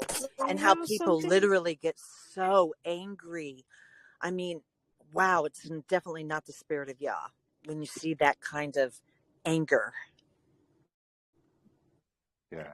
But a lot of it is just simply, if they have to consider this, they have to consider that the whole foundation of what they believe is lies. And that's an awful lot to swallow when you're not ready for it. You are so right. Yes. It really isn't Well, that they're my not good willing to learn. It's the fact that they have to literally go back to literally square the one, beginning. basically. Yeah, literally the beginning of what they think they know. And it's so much easier to convince a person, or it's harder to convince a person that they've been lied to than convince them of the truth. It's But my crazy. goodness, I mean, I've been keeping the Gregorian Saturday since, I mean, Miranda and I were talking about it this morning, since she was a year and a half, 2 years old. That's all I knew. And when, when, especially with the Zadok calendar, and my eyes started to be opened when I started listening to the Bible studies and also the testing of the hidden books through the God culture. That was an eye opener for me. And that's what Yah used. And that's when I came across Katrina and Jeremy, because they were in agreement with a lot of God culture. And I'm like, same here. I even got some of the hidden books through his series of testing the hidden books, and it's been a blessing. And boy, it's just taken off from there. Praise Yah. Yeah, it seems like he kind of backed away from doing some studies. He's really on the Philippines being the Garden of Eden. Right. Yeah, he's really focused in that area right now. I wish he would look at our at the calendar. I know Katrina said she had given him the No, studies. it was like a member of his team, and she, uh, do you remember what happened there, Katrina, when you talked to one of the members of Tim's team from God Culture? Oh, I was talking to Tim. Oh, And okay. I kept sending him like a whole bunch of stuff. And he was like, I'll get back to you. I'll get back to you. I'll get back to you. And then today he just put up a video pretty much declaring the Zadok way group stuff about he's doing a week intercalation and all that garbage. So I put some stuff. Oh no! Yeah. Seriously? Yeah. Oh. Yeah. To fit the Gregorian Saturday? Yep. Uh, So he's Yeah, wanting they to just hang on to the Gregorian Saturday. Yep. Yep. Unfortunately. I mean, he shared the video and I posted a whole bunch underneath it. You're cutting out, Katrina. No, I'm moving away from the tent. My kids are so loud. Okay. They're so loud in there. Yeah. Where was I? Oh, he posted a video. Can you hear me now? yeah. Yes. Okay, yeah. He posted a video today, and he posted it like a short video. And I put a lot of comments underneath it. And you know what? To be honest with you, I think I got a notification before that he might have responded back. Hold on a second. Let me check. I was on his site today. I don't know how. I think it came to my email and I was looking at it. I don't know if I saw the same video. It was a short video, right? Like, I don't know, a couple minutes. But as I was, going around his site, they do say, I mean, it does say that they are doing the Zadokite calendar and whatever the week, but that they still are not 100% sure that they have it all correct. So to me, it sounds like they might be open. I don't know. No, they did just respond back. They said they're going to explain the logic Oh, at a different time. I think Because I asked them the You question. Here, mean I'll post. in an agreement with it, or not He in said, I agreement? said, where in scripture or the scrolls makes an allowance to intercalate a whole week? I couldn't find it. That's my question that I posted on the thing. Oh, good. Okay. And then he said, we will explain the logic soon, just finishing. Yah bless. And then I posted a whole bunch of other stuff on there. Look, here, I love I'll share the logic. video in the group. And then... Logic and emotion are just like the splits off of walking by the word of our Father. Mm-hmm. Well, that's not logical. Well, that's too emotional. No. When we line up with his word, then everything lines up. Our carnal logic and our carnal emotions are stuff we die to. What are you doing? Sorry.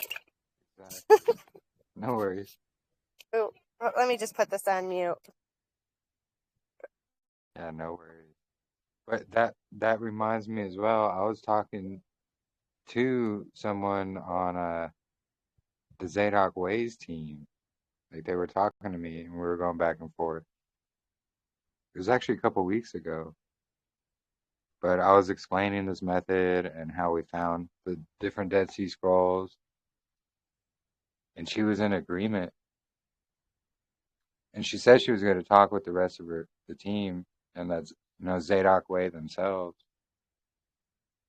But I haven't heard from her, actually. I haven't heard from her back. But that just reminded me of that when you brought up Zadok Way. And that was yeah. how long ago, Jeremy? What was her name? Yeah, it was, I don't remember her name. It was like 2 weeks ago or It something was like such a that. weird name. Oh, I can't remember it. That's right. Yeah, 'cause you were talking to her too, that's right. But yeah, so she like private messaged me, and she was like, hey, I'm a member of Zadok Way, and she wanted to basically go over the calendar, and she was like, have you heard of us? I was like, oh yeah. And it's like, I heard you guys way back in like 2017, 2018, whenever it was, a long time ago. She's like, oh.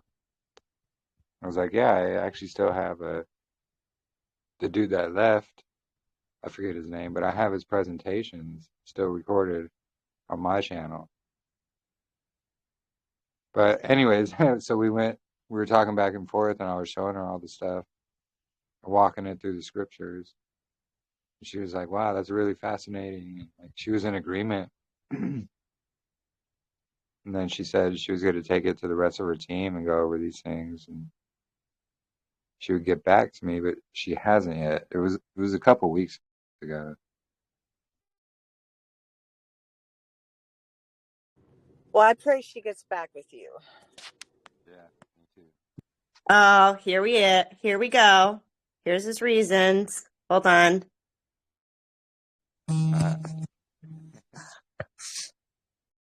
Hold on a second. I was replying.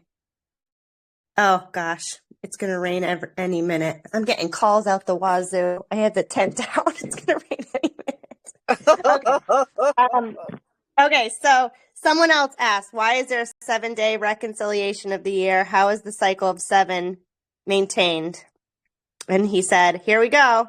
We will address it soon. It is the main reason we have waited this long as we have been researching to understand it.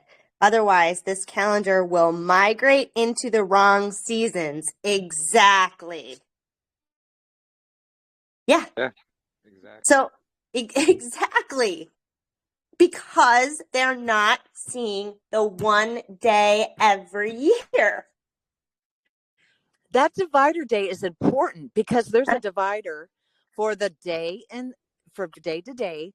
Then why wouldn't he have it from year to year? Yeah, exactly. He's consistent. Yeah, and that's how we have the sun according to its sign. That's marking day 4. That's what's supported in Enoch. That's what we see in Jubilees, chapter 2, verses 9 and 21. The sun is a sign for that. Then the sun is a sign to show us when the Sabbath day is going to be, because it's going to basically reset each year. And that's how we're going to have that overlap, that perfect overlap always of the weeks and the months that happen every single year. It's really actually amazing how Yahuwah works. It is. Sorry, go ahead. No, go ahead. I was just listening. I have a thought. I was just thinking about how many times his people lost and he found again his calendar and then lost and then found again. Because I was thinking about, like Adam and Eve. Obviously they knew when to rest. So it makes me wonder where it got lost between Adam and Eve into Enoch's time, because an angel had to show Enoch, right? Everything and the timekeeping and when to start the year. So the angels had to reteach Enoch, show him so that he could write everything down for his children and their children's children until the very last generation. And then you see again, after the flood, Tower of Babel, everything got jumbled up with the languages and everything. And Abraham had to be taught, you know, with learning the language and then teaching that to his, and like literally, you know, so on and so on. And then Moses had to, you know, reteach the people, and then man, we just keep getting it and losing it and getting it and then losing it. And here we are.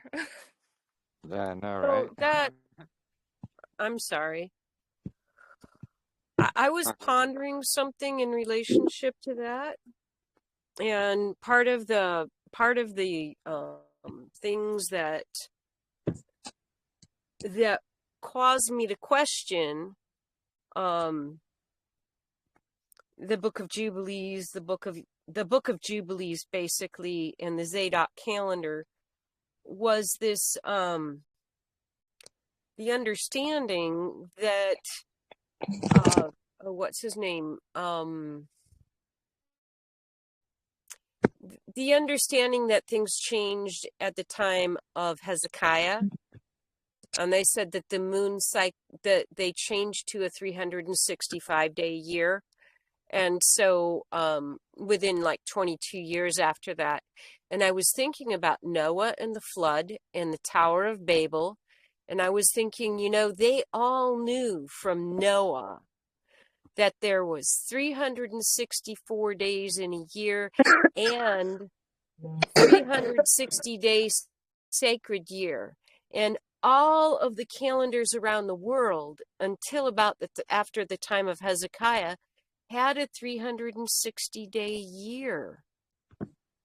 Now they had this thing where they added 5 days, or they added, you know, they added it quarterly, extra days, or they added extra days. And I wonder how much of it is they had these things concurrently, and finally they just let go of that old teaching from Noah of a 360-day year. Because it was talking about how, well, they just couldn't count, you know, everything had to change. They just couldn't keep track of it until then. And I'm thinking, those people, they were a lot smarter than we are. What do you mean they couldn't keep track of it? Yeah. It's gonna rain now, guys. We have to bring it in. You got 5 minutes on it. I think we need to mute 5 her. minutes and pack it up, okay? Hey, Katrina, Share. you mind muting there, Katrina? You know, it's so funny because I was on a live today, and so sorry. And Quentin already like knocked over the board that I was tracking because he wanted the pot that was underneath it. And you know, yeah, I love him. He just wants what he wants. He didn't know I was tracking anything, so he flipped it over. That went my board. And then when I was on the live, my live today, he goes and he tries to get the rocks and move them. I said, no, don't do that. People thought I was probably nuts, but I was just like, you just ruined my one thing. Sorry about the me not muting. No, it's okay. No, it was Happens to the best of us, dear. No, it was a good idea. I loved it. And yeah, it was really cool. I was going to say something. I totally forgot what I was going to say. The bigger boulders next year, Katrina. Yeah. Oh, yeah, definitely. Well, the problem on my property is that it doesn't get the first, few hours of sunlight anywhere on my property, unfortunately. So I'm just going to have to set it up, or we might have to go camping for like 3 days and go to where some kind of mountain to get it. Yeah. Track all day. Next year, I will be ready. 100%.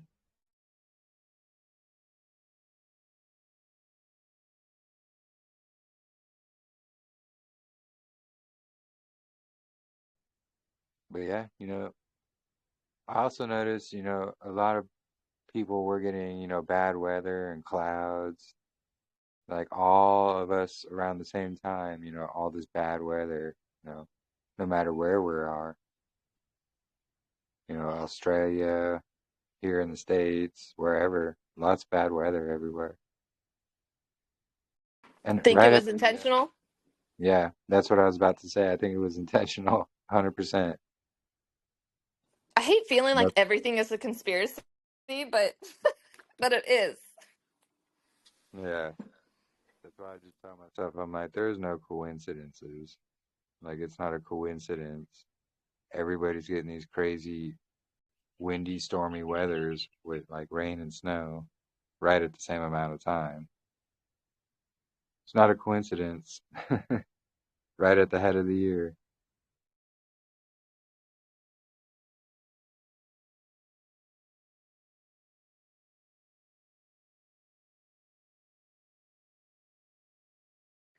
Well, I feel it. I feel like we are really on to something, just, especially with, like you guys said, all the confirmations. Oh yeah. And if we could just, Yeah, and the straight I line is coming. I mean, go ahead. Yeah. well, no, I was just telling, I tell my kids this all the time because I'm trying to help regulate their emotions. They're going through some milestones right now, and so emotions are everywhere. But I tell them, that when your emotion is in the forefront of your mind, whether it's sadness and anger or frustration or whatever, for most people it's anger. For my son, it's anger. And I'm like, and you're not able to think logically. And so when people are confused about this calendar because all they come at it with it because they don't understand it. And it is very frustrating. When you can't understand something, you do get angry, especially since, somebody's telling you that you are possibly wrong or have been lied to, been duped. Nobody wants to feel duped. And so it's just like, if you can just take that emotion and just put it to the back of your mind and just listen and have patience and ask what if, then everything else kind of starts to clear. I mean, that's literally what I had to do when, and I don't know if and some people it's like night and day, like it's a snap of the finger and they like, yes. It wasn't so much so for me. I had to take my emotion out of it and then let the logical part take over. Yeah. And that's what happened to me basically, because I take everything for what scripture says. That's how I've been for a long time. So walking this thing through scriptures, I was just like, wow. Like my mind was just blown the whole way because I was like, wow, scriptures is like backing this up. And then, we formed our group here. And that's when just more scriptures were coming through and more confirmations. And, for a lot of us, it clicks. And I know it's not going to click for a lot because, they want to hold on to that Saturday Sabbath always. That's going to be their foundation is a man-made week. So, but once you realize that and you're able to get that out of your head, like it starts to make a whole lot more sense. And that's why I believe some of the people who follow, like Ellie, weren't you following the floating lunar Sabbath? Like Yeah, the 'cause we decided it was the Gregorian week that was floating, not the lunar week. yeah, and see, yeah, so you guys already understand that, which is why I think it would be easier to reach, people who actually follow, they're doing the Sabbath, the seventh day after a new moon, because they already can see, Saturday, the Gregorian week is the one floating around. It's just that's not exactly how we count the year. And then, just basically walking through scriptures and show, hey, look, this is our evidence we have through scriptures that we can present. Like Well, see, we can't add. Oh, go I'm ahead. sorry. Sorry. No, No, I'm go sorry. ahead. Well, this is what I'm digging into. This is what the things that we were taught or were sure of. Those major points are the ones I want to show through the scripture. Aren't. They're not what we were taught. And my first step, and you all heard my draft of that. It's improving. It's becoming better, more concise. It's filling in more scriptures that people can look at. Is that our Savior called the Book of Enoch, referred to the Book of Enoch as scriptures. Okay, well, the Book of Enoch is what I've used over all these years. The one part of it that I understood, because I believed that the true people, I didn't have any idea what the usurpers were in the temple. I didn't know it was the wrong priesthood. And so I saw that as our Savior's example. And see, I fell in love with him when I was young. And I wanted to keep the same Sabbath he did. And that's the Sabbath I thought I was keeping. And so I didn't care what anybody said. I was going to keep the Sabbath the way I understood it through the scriptures and history. And then I come to learn that our Savior calls the scriptures something different than I thought, something different than I've been taught.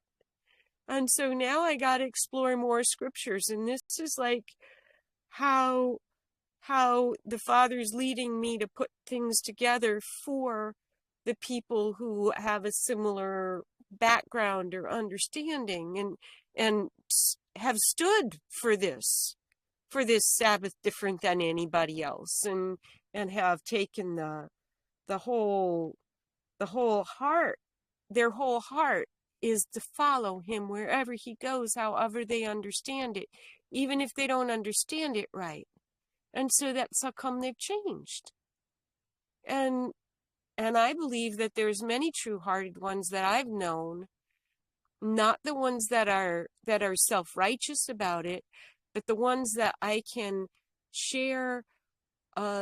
This was mistranslated in the scriptures. That was mistranslated in the scriptures. This is what our Savior said. This is what the New Testament people believed and wrote regarding these scriptures. And my hope is that it will come together. That's one of the reasons why I'm looking to dig in through the HaHodesh, and make the distinctions. And right now it's, well, they've got a perfectly good word for the lunar month that they use from the Hebrew, and that is not Chodesh, but this is clearly lunar month. So they had a lunar month and a solar month, but we didn't understand that because we were taught that it was lunar the whole way through. Anyway, I'm just really thankful for all that's coming together. I praise Yahweh. Awesome Hallelujah. testament.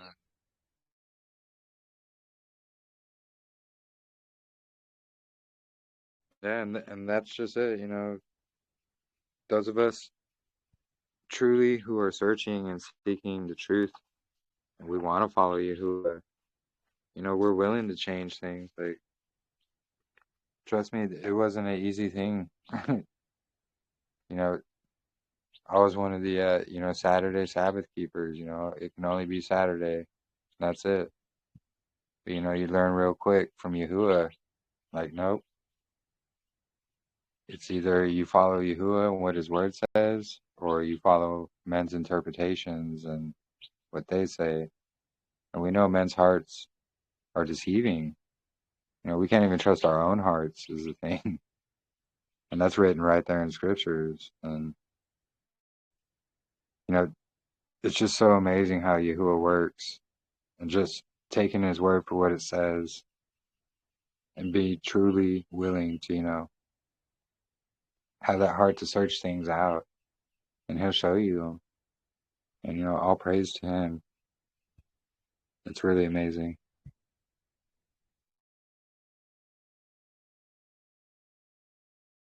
Hallelujah. And yeah, it is hard getting through to some of those people who are hard-headed, and especially, the big teachers. The big and they are teachers. the ones that have that anger and want to rip you apart. It's those that I guess you can say are trying to save face. They don't want to appear as wrong because they have such a large following, and therefore, when you have a large following, yeah, also has to do with money, unfortunately. Oh yeah. Unfortunately, that's probably about 99% of them all. They get a large Yeah, audience. Oh, go ahead. but there's other aspects of it. Um, we think like Gentiles. We relate like Gentiles. The Father has to cleanse us of this lordship benefactor thing. And our Savior's talked about those that are benefactors. They do lordship, and being brought up in this lordship mentality. We check our brains at the door. We take from authorities what they say, and we're taught that that's how we're supposed to do it. Our Savior rebuked the traditions of men, but we don't understand. We're in the traditions of men. And a teacher taught us this, and he should know. And he's been around a lot longer. And so the questioning of things is very uncomfortable for us.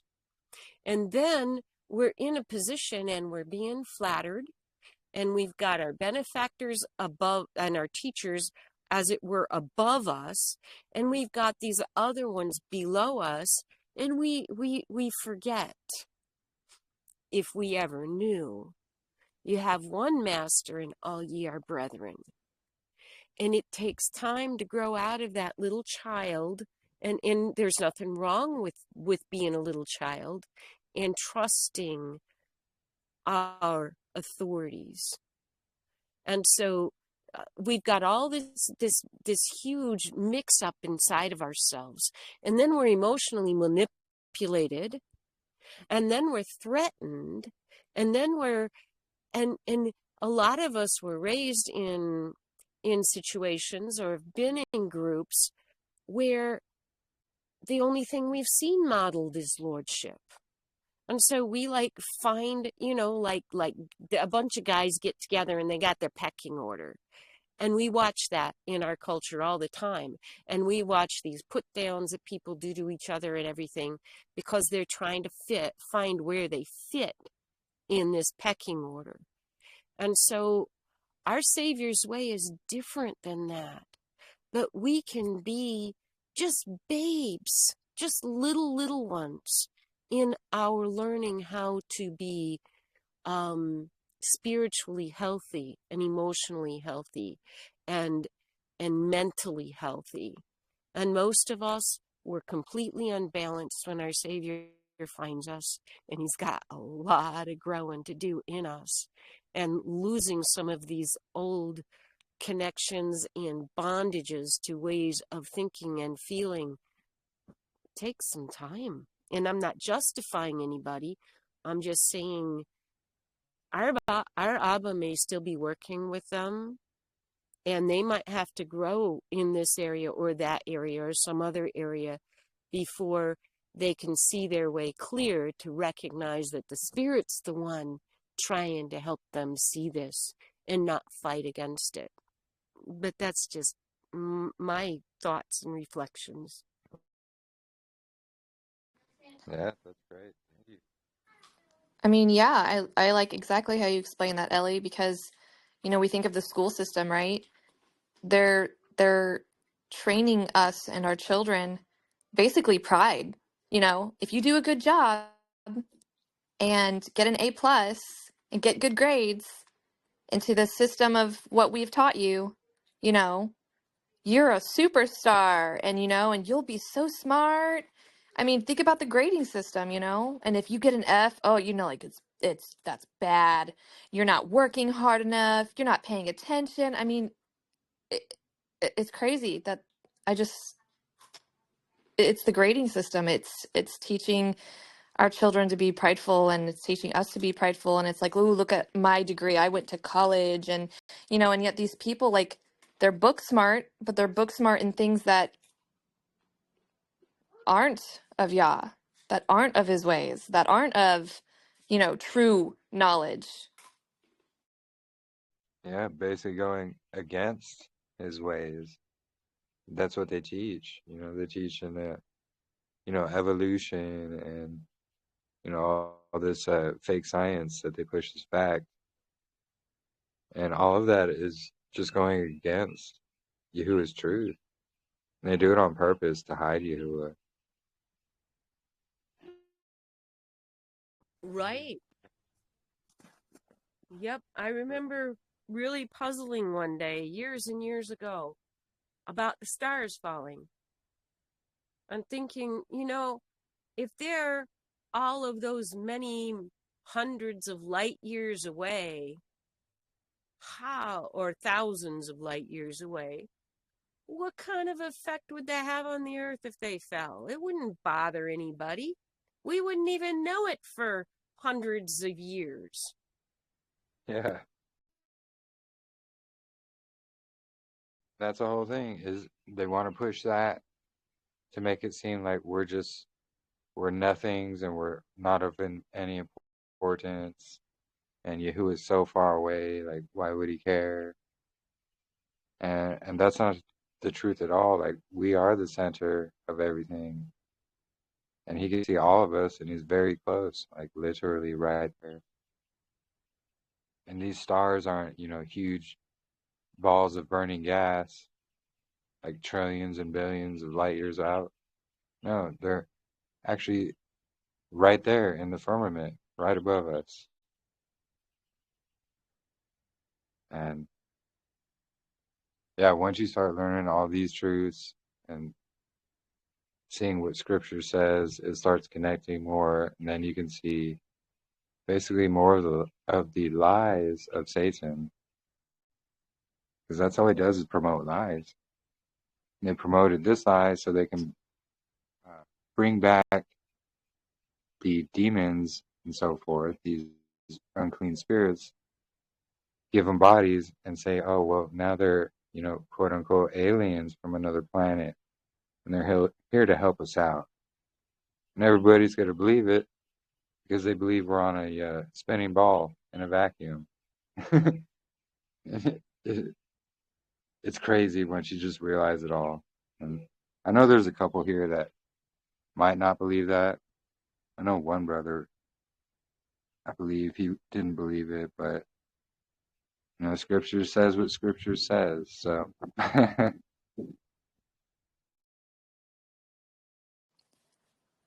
Okay, so I have a question about the, you know, quote unquote planets. We just know that they're stars, but are they a part of any major constellation, or are they wandering? Does that make sense?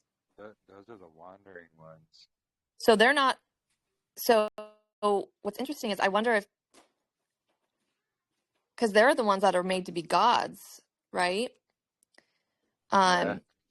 So they're not a part of the major constellations at all. No, but they do like line up at certain times and things like that, which is, pretty amazing still.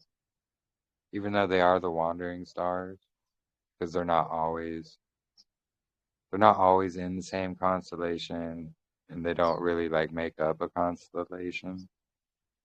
They kind of have their own course, but not really their own course, if that makes sense. So were they the ones that transgressed their order? I think, yeah, they are part of them. I think there may have been other ones as well that completely transgressed their order. Because I know Enoch, when he's describing that section, he says there was already a couple stars in there.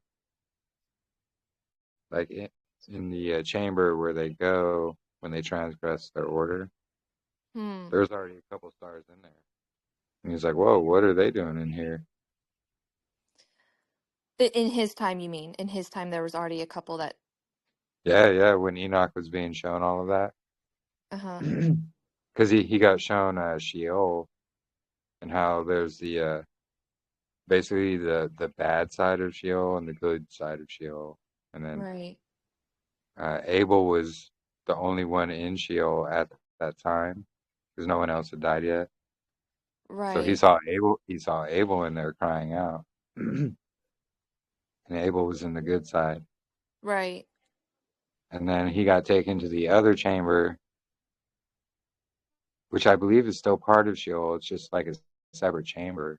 And that's where the stars were. There was like, I don't remember exactly how many stars were in there, but it was But like, that was before the Watchers were bound, right?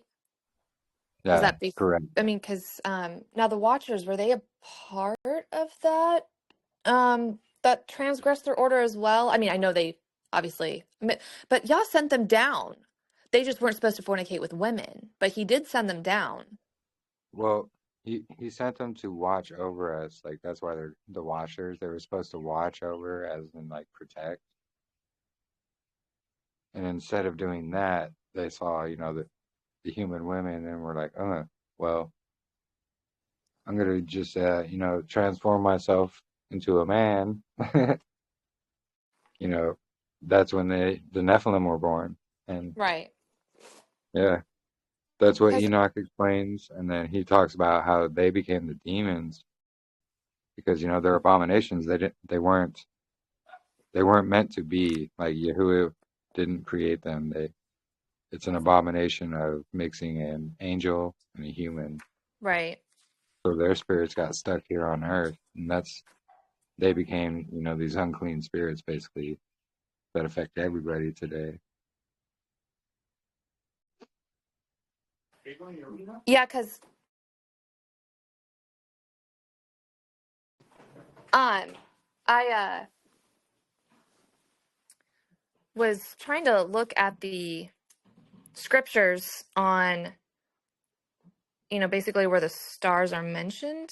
And I know Job is a, big book of really having key details to things that we just kind of brushed over when we read it. And then the only constellations or group of stars that are mentioned, right, are Pleiades, Orion's belt, and what's the other one? But I thought it was interesting that those were the ones that were mentioned. So I wondered if they were. Hold on, let me see if I can find it. I wrote my notes down here somewhere. Are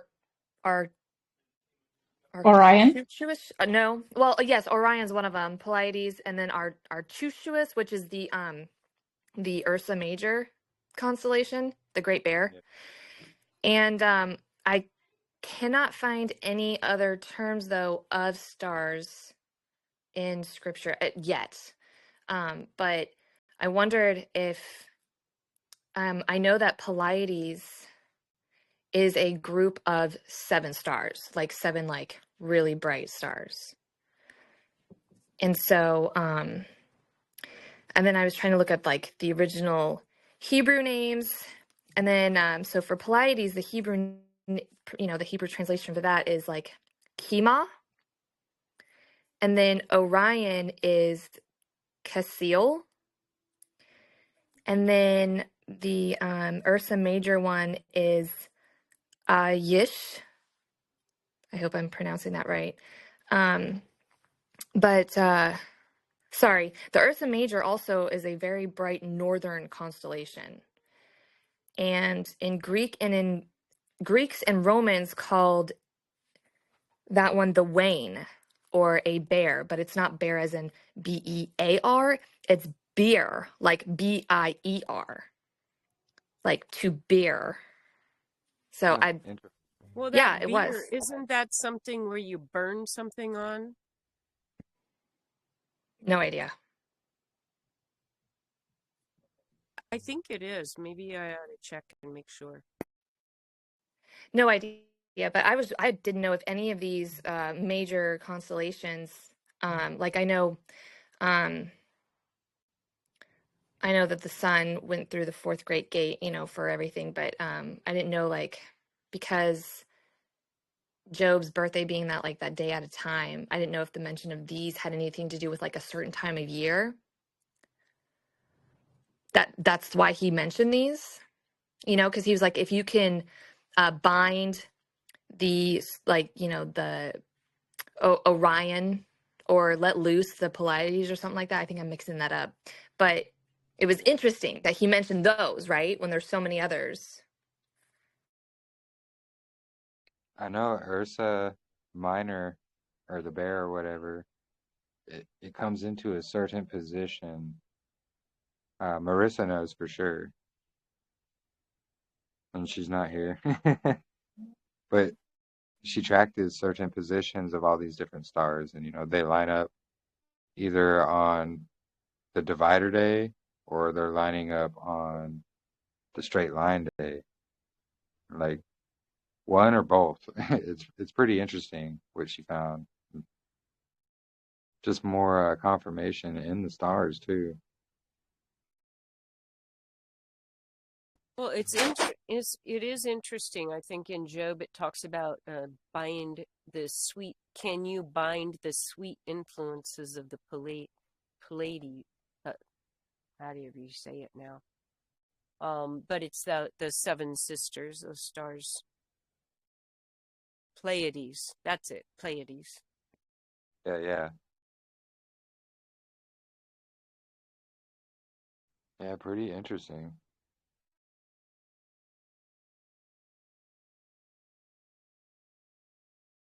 And it goes with Psalms 19. How it's talking about the luminaries. And they have voices, but they're not heard. It's their voices are, showing us these signs. And, the line across the earth, and who stretched the line upon the earth, things like that. It's just really, truly, I believe they're these allusions to the straight line shadow that we get. It's going to mark, boom, head of months, always, day 4.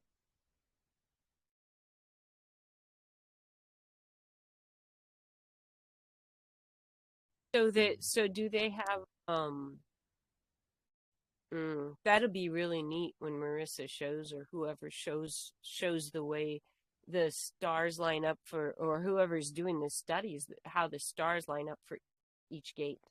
That's really cool. Yeah, Marissa, she's like our expert on that. She spends a lot of time with the moon and the stars. So she's lined a lot of these things up before. And she sent me quite a few images of the stars and them lining up, and how they'll be on certain positions, like on March 16th, basically showing the divider day. And then they'll be in certain positions on March 20th, which is showing, straight line shadow day, the equinox. And it's really fascinating, and how the sun is literally rising with Pisces, as Pisces is rising just after Aries, basically right there at the end of Aries into Pisces. The sun is basically rising with Pisces today, like the head of months. I know, I thought that was so cool that it was like directly straight in the middle of both constellations, as you could tell it's going into Pisces. Yeah. And that's exactly what Marissa had already shown a few weeks ago. And I was like, wow, here it is. Confirmation of it. Actual confirmation.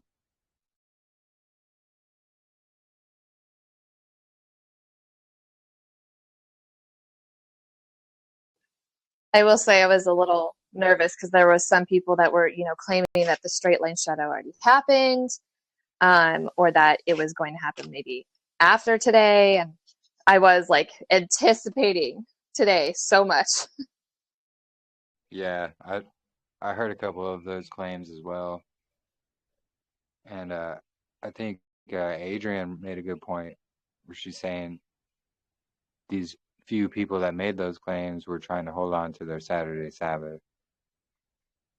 Because there were many Zadok groups that started their year yesterday versus today. So they're going to be a day off, unfortunately.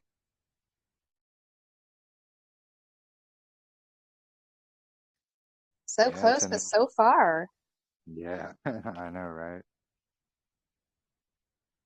Yeah, that's an interesting picture Jermaine showed there. You know, the Google picture of today, it's got that straight line across it. Oh, they changed it? They changed it that quick, huh? Interesting. Yeah, even they can't deny the straight line shadow.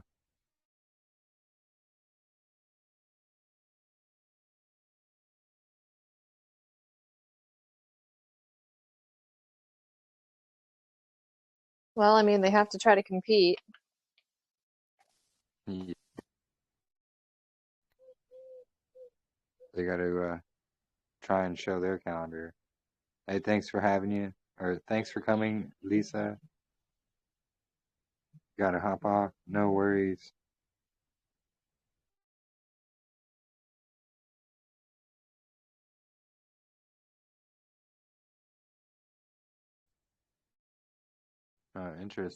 Interesting dream there, Sumi. But yeah, the straight line shadow, lots of confirmations of it today. I believe those couple claims where they captured it on the 19th. I think they were just saying that, or they didn't fully capture it until sundown.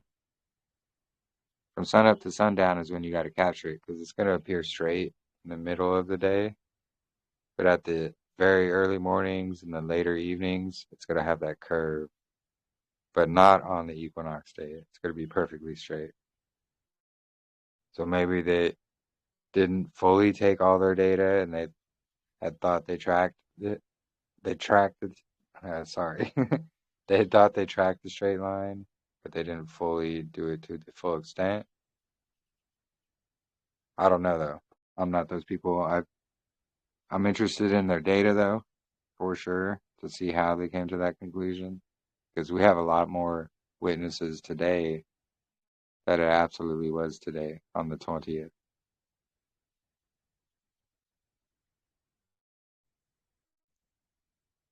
And then yeah, there was others trying to say, oh, it's going to happen, on the 21st. Well, no, it's happened just, as we were discussing all these discussions, March 20th. Boom, right there. And last year it was on March 19th, which is lining up to what we found because last year was the leap year. So it would occur on March 19th during the leap years. So boom, last year it happened March 19th because it was the leap year. And then boom, this year, March 20th. Exactly how it should be. And then in 4 years from now is going to be another leap year, or actually 3, I think now. Whatever. Every 4 years is going to be that leap year where we have that second divider day that comes in. So, Jeremy, because of the leap year, is there a Gregorian day of the week that Sabbath will never fall on because of that leap? Like, No, so because will it? I'm sorry, say again. it transitions through them all. Even Does it? it's Okay, strange. because you said leap, and I was like, Yeah, it's because it floats around. So we'll go through the days of the week, and because every 4th year it happens, and there's only 7 days in a Gregorian week, it'll skip one of those days every 4th year, but it'll always land like every 4th year. It's going to be a different day that it skips. Okay, gotcha. Yeah, and it's because they add that 29th day in February. That's how they account for it, which will actually slightly throw the dates off. Like, won't throw the true dates off, but the Gregorian dates will be slightly off for the last like 2 weeks of our calendar. So I think it'll actually be, if I remember right, it's actually the 15th that it'll fall, the divider day versus the 16th, because they added their 29th day in February. So it'll just throw that timing off by one day, which is how also the equinox will land on March 19th, which is that sign, to add that extra day, which brings everything back to March 20th, and then boom. I did read somewhere back when I was looking into the Gregorian, when I was trying to look into lunar Sabbath, and I do remember reading that even like the Pope admits that the Gregorian calendar is starting to not be accurate, and that I don't know when, but there was talk about like fixing it. I don't know what that means in their terms of fixing it, but that was stated. I think it had to do with moving the Gregorian Saturday to the first day of the week or something like that. I could be wrong. Well, there's aspects of that, and that was part of this whole, in the last, I don't know how many years, they were going to be changing. They were looking to change the calendar back in 2008, I think, and they were getting backlash because what they would be doing is changing it so that people wouldn't be able to keep the uninterrupted 7-day Sabbath anymore, because they were going to have a world day in there and it wasn't going to be a weekday. It's interesting. That's kind of like what we got, huh? Yeah, that's where I believe where they got all these things from, from Yahuwah's original calendar. And, they didn't just come out of thin air. They had to get them from somewhere, even though, the way they do things is going to be wrong, but they're still, they have to do it basically the way Yahuwah did it in order to be correct. It's like that little bit of truth that they sprinkle in like salt with all the lies, at church and things like that. You got to have that little bit of salt in there to have everything, upholded. Otherwise, a complete lie is just going to fall apart. That's how they've gotten away with it for so long. You got to sprinkle in that truth here. So when people see the truth, they're like, oh, wow, yeah. So everything he says must be correct. And I think it's the same, with the calendar. They sprinkle in that little bit of truth. Just like, St. Patty's Day, that was marking day one of Creation Week. It's always March 17th. It's pretty interesting how they do that.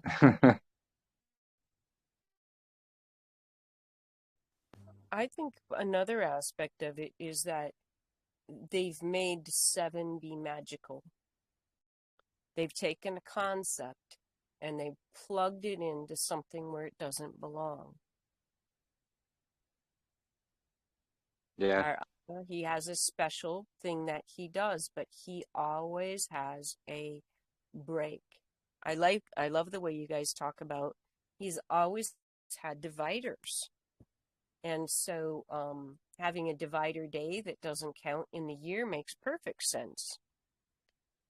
And the whole it makes perfect sense to me. It doesn't for people who are caught up in an uninterrupted 7-day cycle. It probably takes a lot to break through that because they've got a mixed picture of God there. And like I was sharing yesterday, I was so remembering this lady who opened up her home for all of these people to come. And I mean, we were in a different state. We traveled for many, many hours to get there. And she wound up with almost twice as many as she thought was going to show up. And of course, it was Friday night, and then more and more come in Saturday morning or Sabbath morning, as they thought. And she was just so stressed out. And if you're God, and I'm not like criticizing anybody, I know where different ones of us came from, but if your God is up there ready to smash you because you put water on to boil and made some spaghetti so that you could feed more people, he doesn't sound like a very hospitable God to me. And a lot of us, we come into this, and we've come from backgrounds where, if you don't just do right, he's gonna burn you in hell forever and ever and ever. Well, I'm not even sure I want to worship that kind of God, Well, and the separation too, he said it was good. When he said, let there be light and there was light, that was good. When, when he separated from the darkness, when he separated the waters from the waters and made the firmament, that was also good. All the separation that you see, when dry land appeared, that was also good. It's the mixing, right, that he hates. It's the mixing that is like detestable to him. So, again, to people that want to do the continual 7 day, there no be separation. I mean, that's a lot of mixing. Yeah, it really is. And what I've noticed a lot. Oh, sorry. But what I've noticed a lot. So with trying to find a good way to explain, the head of weeks and the head of months, I've learned, there's always this constant overlap, this perfect overlap that's going to happen at the beginning of each year, like such as the equinox marking day 4 always. Like it's always going to mark day 4. And that can be, seen continually into the future.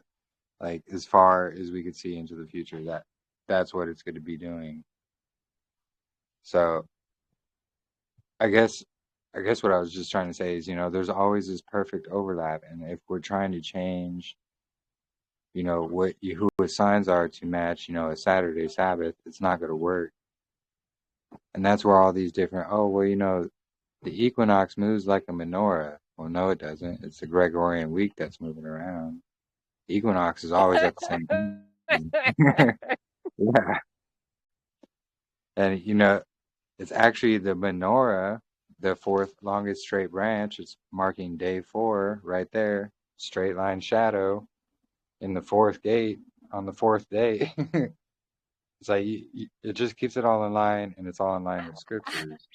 I don't see the menorah moving around. It's got one place in the tabernacle or the temple. Yeah.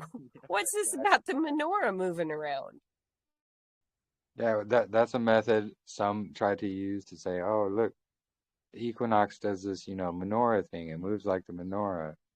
And they try to like explain it, showing how it moves around on the menorah. And it's like, no. That's actually the Gregorian week that's moving around. It's not the equinox. Equinox is always right there in the middle, longest, straightest branch. That's basically the week layout. Always. It's always going to mark day 4. So if we try to claim, Yahuwah's signs are moving around, I don't think Yahuwah's signs are moving around. Well, and going back to the stars, isn't Polaris the only star that doesn't move? Am I correct? Yeah, exactly.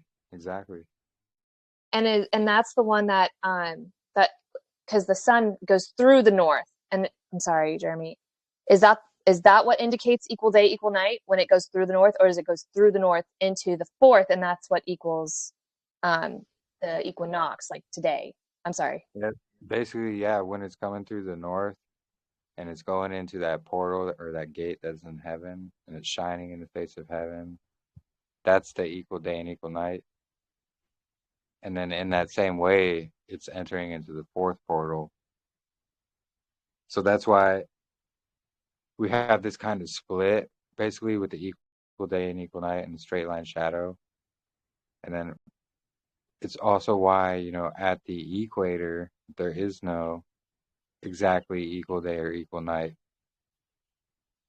It's very kind of strange, actually, but it's because the sun and its position. So that's like, that is gate 4 right there. So they're always going to have, they're just going to have the straight line shadow. They're not going to have equal day and equal night. And actually, Ken's example is a pretty good example because he's in the UK, and his equal day and equal night was like the day before the one in Jerusalem. So that would it just shows how it kind of varies just depending on your position to where the sun is and that certain gate and at that certain time of year as well.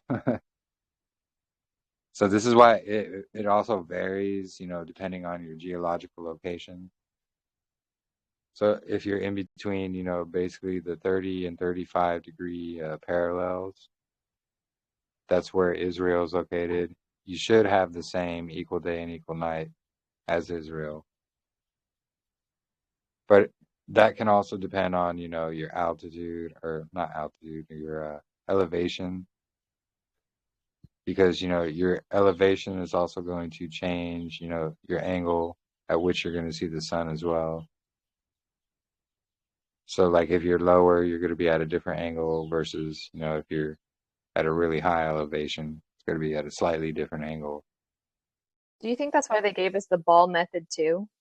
So that, Yeah. any kind of sense of direction, like, or elevation or degrees or, like, and then like how they taught us what north, south, east, and west was is slightly different, when you start to understand the true model. Yeah, I agree. I believe that is why they did that. And it was just to slowly push, oh, look, we live on a spinning ball in a vacuum of space that's ever expanding. And then, oh, look, we have these aliens coming out to help us now, which are really, demons in disguise. But yeah, and they're able to do that because, all the water and the moisture and everything that, they can make claims to make it seem like we're on some spinning ball in space, but we're not. When you actually look at the horizon and you look at all these angles and sunsets and sunrises and the midday angles, you could see we're just on a flat stationary plane, and it's the sun that's moving over top of us. And then when it goes out of sight, that's when we have night. So like if you take a small flashlight and hold it just a little bit above like a table in a dark room, it's only going to light up like that little small portion of the table. That it's like the same concept that the sun is doing for us.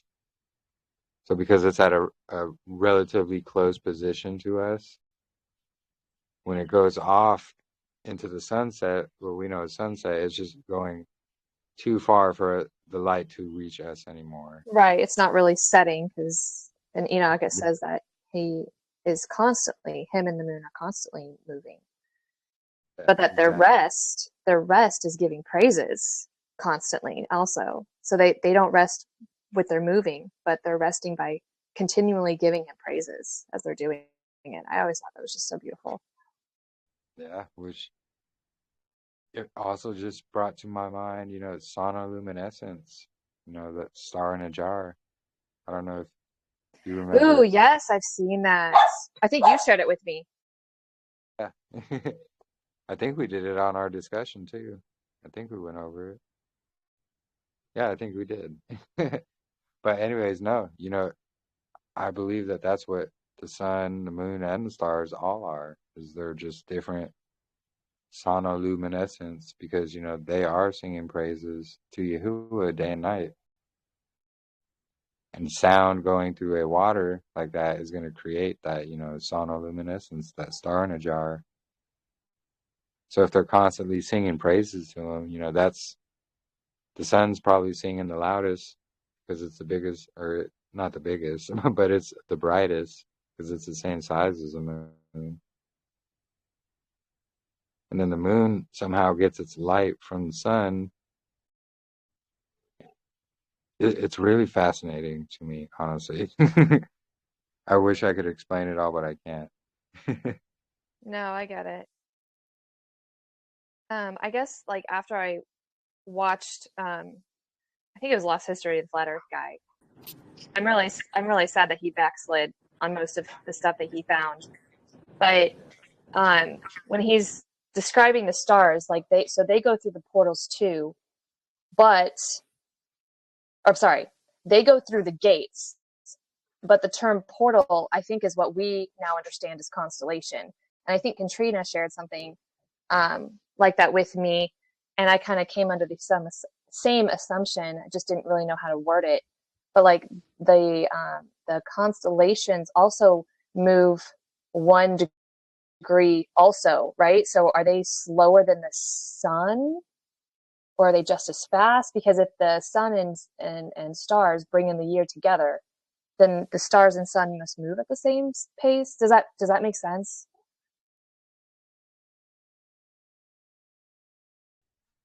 I think the sun and the stars move at the same pace. It would just, I know they have, Marissa can explain it a lot better. She's Yeah, the expert in that area. right. I'm just trying to, because there's just so many different terms that Enoch uses, and I feel like if it were like the same thing, he would tell us that it means the same thing, but he doesn't. He has terms like, windows, doors, gates, portals, terms like that, and they all mean something different. And I did ask Marissa about the moon analemma, because I wondered if it reached the same altitude or degrees as the sun did in the highest point of the year. I didn't know if the moon also reached that in the night sky, and maybe not at the same time, but at any time during her, her revolution, quote unquote, of a year. And I'm sure she's working on that. I don't want to be like, throwing stuff at her constantly. There's just things that go through my head, but again, just trying to understand where everything is pieced and why it is, because I mean, they are all there. Yeah, that's definitely good questions. The stars I are know. supposed to move every 72 years, a degree on the sky. They move their position in their rotation little by little. They move 1 degree every 72 years. So to see how long it takes to move from one sign into the other. So you just have to multiply 72 by 30 years, and you see when they move from one constellation to another. So 72 years times 30 years. That's why most people say we move from Pisces to Aquarius. Yeah, because we are after 1,200 and whatever years of being in Pisces.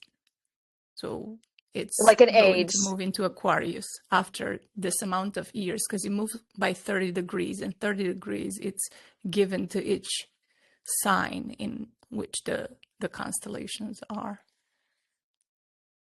Yeah. You know, In go the ahead. 360 degrees of the circle. Yeah, so every 30 degrees it's given to each sign. Yeah, so there are 12 signs by 30 degrees, and the stars are moving in 72 years, 1 degree. So 30 degrees would to stay in one sign would be 1,200. I don't know how many years.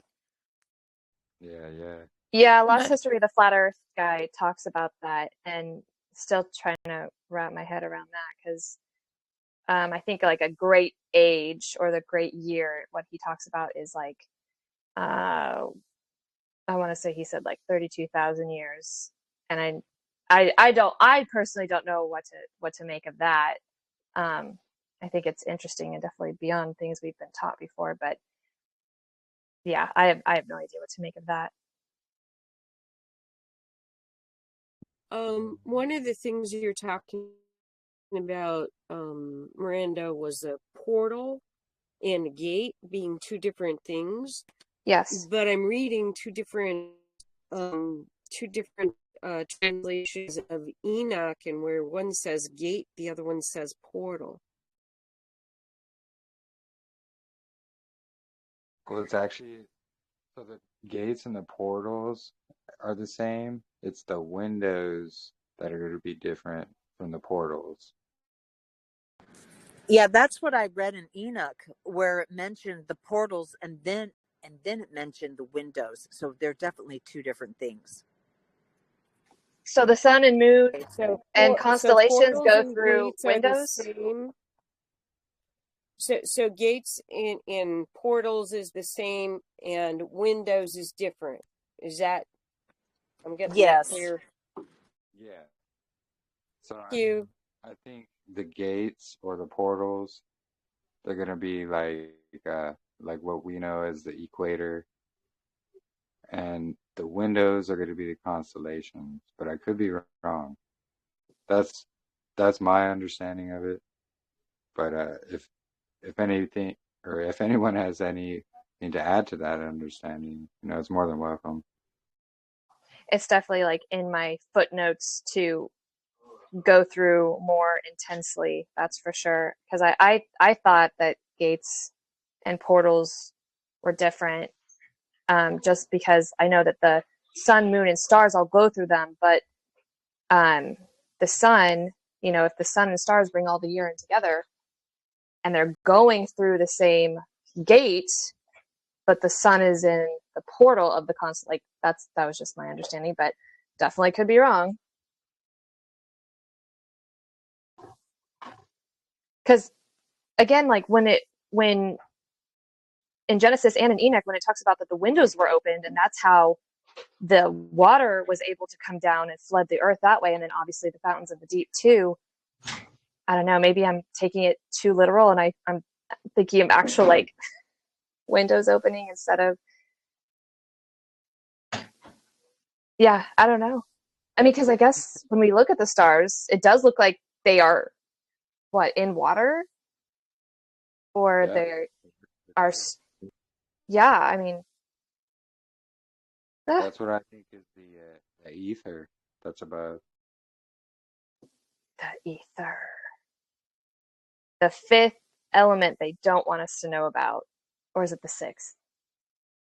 But it's definitely like they definitely took it out of the table of elements. It used to be in there back in 1910 or something. Yeah. Here I thought all these years it was just some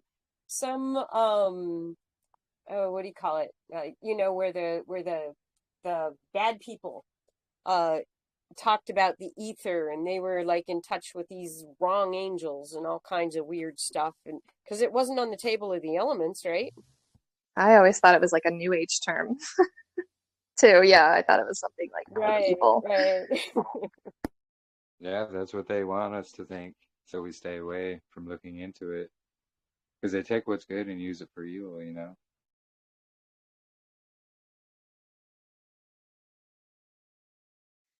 Well, and when we were trying to figure out like why the moon was red, again, it got me thinking to that one part in Lost History of the Flat Earth when he describes like the different levels of gases, right, in our atmosphere. So you've got like the stratosphere and the ionosphere, and because they're at certain altitudes, there's a different hue, right? Like when the sun starts setting, you see the beautiful colors of like, purple and orange and yellow and like gold, and then like you've got the blue kind of mixing in it, right? Because like the sky is like thin, like you've got all these beautiful colors, but what it is it's just the sun hitting kind of like all of those levels, right? Like one after another in the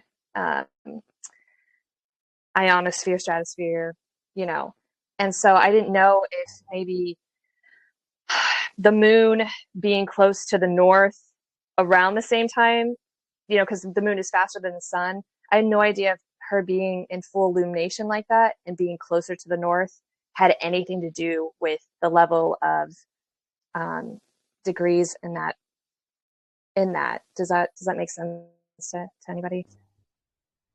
Yeah, that's cool. And will you send me that thing? I haven't seen the Yes. Lost History of the Flat Earth and all Yes, I that will. information. It'll blow your Thank mind. you. You really have to pay attention to it. It's like all the sex put together is like 5.5 hours. When my mom showed it to me, I wasn't the same for like a whole week because I just had never thought that kind of way before, and it really just blew my mind. And I rewatch it all the time because I feel like again, like with stuff that we keep learning and learning and learning, right? We keep applying, and just like with the Book of Jubilees, I've always loved it, loved reading it, but certain things just didn't make sense. And then the calendar gets brought out, and it makes sense to as why Sabbaths was mentioned. If you were to follow the moon and how you would err and how she'd be off. I always thought it just meant maybe Sabbaths of feasts and stuff. So it's just anytime new information is brought, you just kind of have to go back over what you thought you understood, and it gives it a big, brighter, more detailed picture. I love it. Oh yeah, absolutely.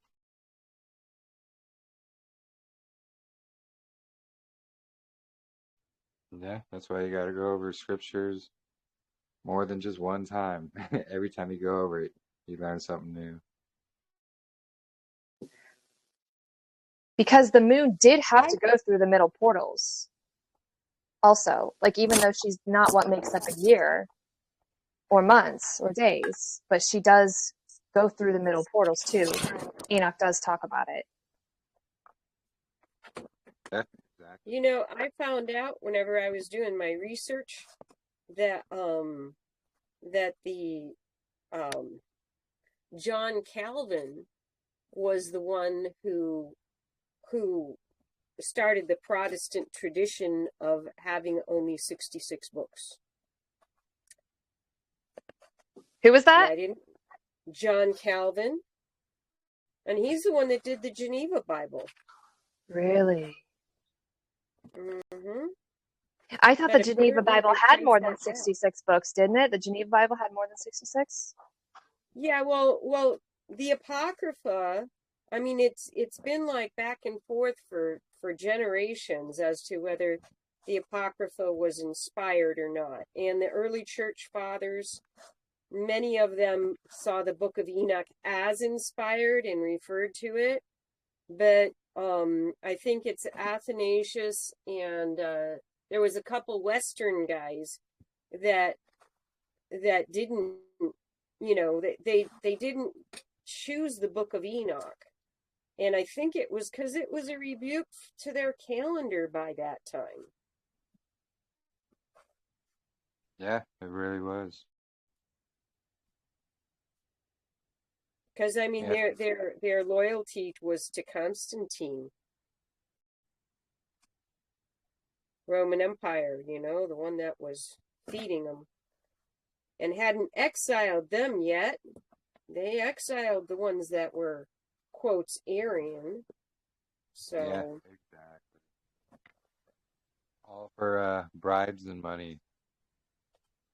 Really wild. But yeah, absolutely.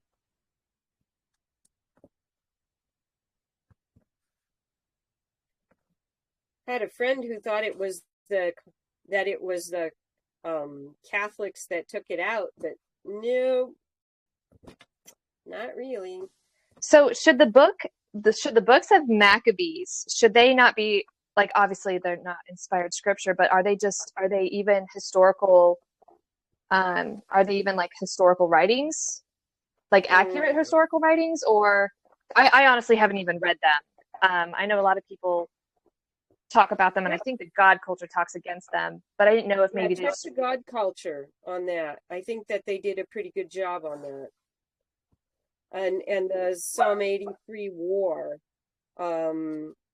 they show a lot on that one. I need to watch it again. It's been a long time. but the Maccabees were not. I mean, they call it a what do you call it? A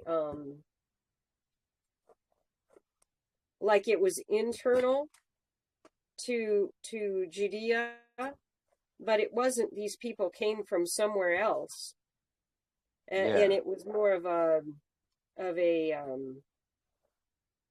oh, come on, somebody else might have better words than I do. I'm not pulling them right now. So basically, what it is it's the story from the usurper's side. Like it's Jonathan Maccabee. He was actually one of the usurpers. So it's basically the story told from their point of view.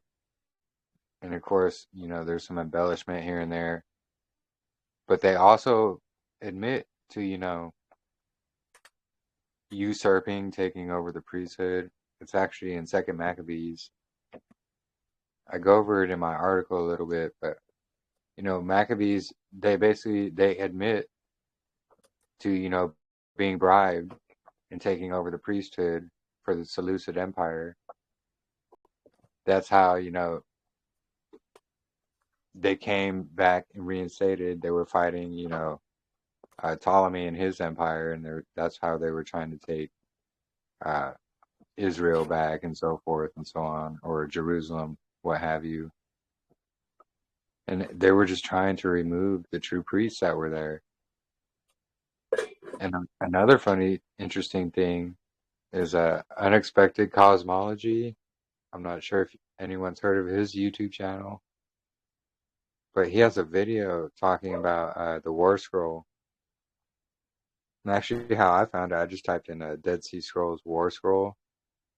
But he goes through it and he talks about how that's basically the other side of the Book of Maccabees being told from, the true priesthood, the sons of Zadok. So he's saying basically the War Scroll and the Dead Sea Scrolls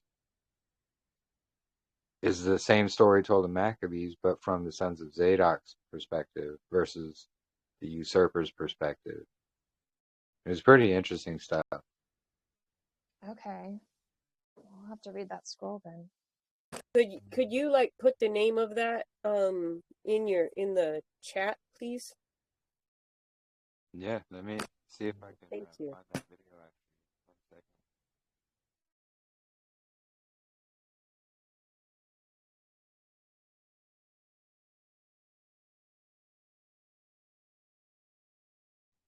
I was trying to find that specific video. Here's one real quick.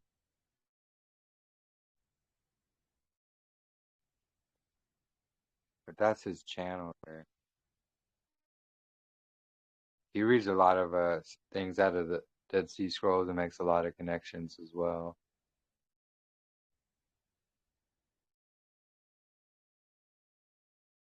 He's got an interesting channel for sure.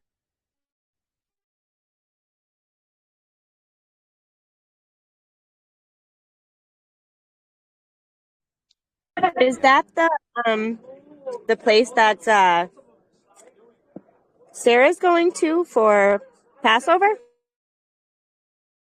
I think so. Where is she going for Passover?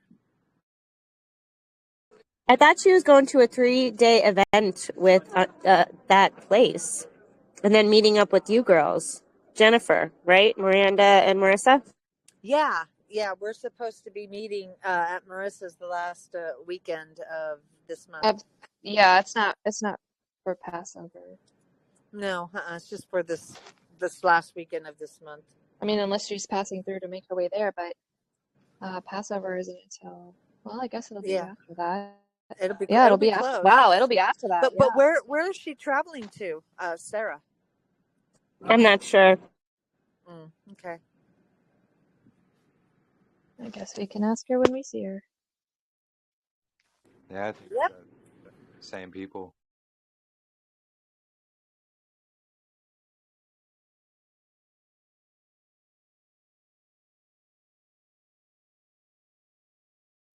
I'm so excited to pick Marissa's brain in person. I know. She's so good with numbers. Yeah, for real.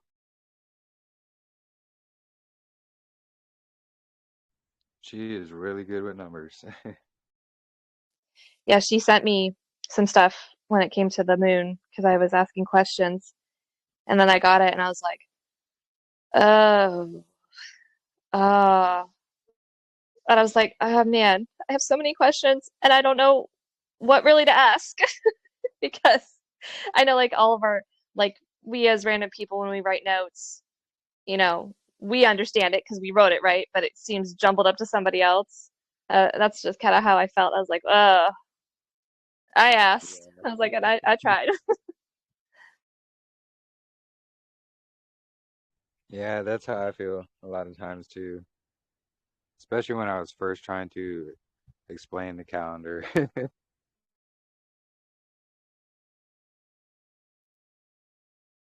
But like it makes me think of though that like, um when especially when we start to understand his ways, better and we realize, and the truth becomes more prevalent and the lies are easier to detect. It just kind of makes me think of, when he says that, my sheep hear my voice. You know, it's kind of like, like yeah, we know him, right? Because we're trying to listen for his voice, listen to his instructions. And it's the others that, whatever happens, again, whether we're pre or post, um, you know, whether we hear, the trumpet or the shofar or whatever, like especially around these appointed times, if that's how it happens, then I mean we'll know exactly, right? And when other people are freaking out, we'll look like the crazy ones because we're like, praising, lifting our hands up to the sky and just, we're the ones that are going to hear that. Yeah, praise Yahweh. It's truly amazing. Oh, sorry. Oh, go ahead.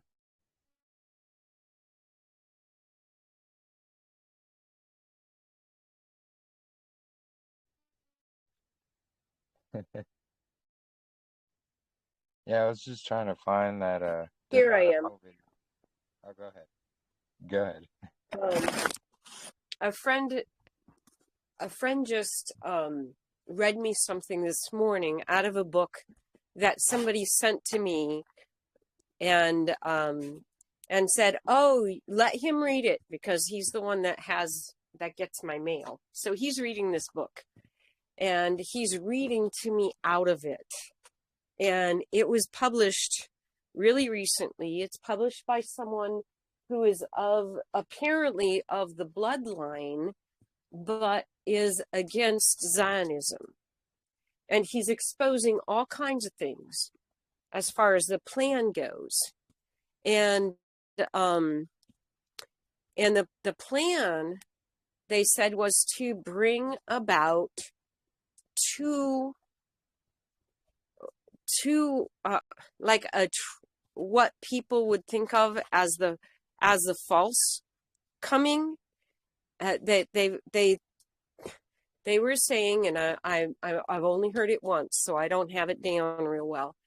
They were saying that the one who's considered president here is Messiah ben Joseph, and then they'll be bringing in the one who's supposed to be the head of Russia as Messiah ben David.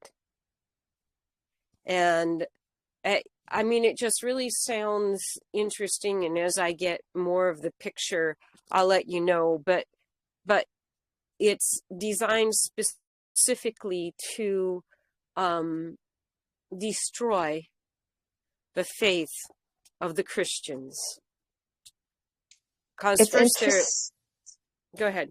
Sorry, Ellie. It's interesting that you say that because I literally just read something that said that Trump literally stopped funding Ukraine, joined Russia with stopping with the funding of Ukraine, And then that's part of that was part of Albert Pike's letter too, about how the Third World War would be to destroy, quote unquote, like all of the religions, right? To bring about like one that they could control, including atheism.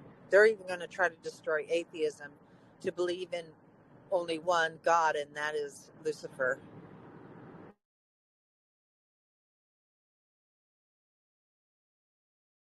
Yeah, so I was just saying that it was really interesting, Ellie, because that's kind of what I've heard as well.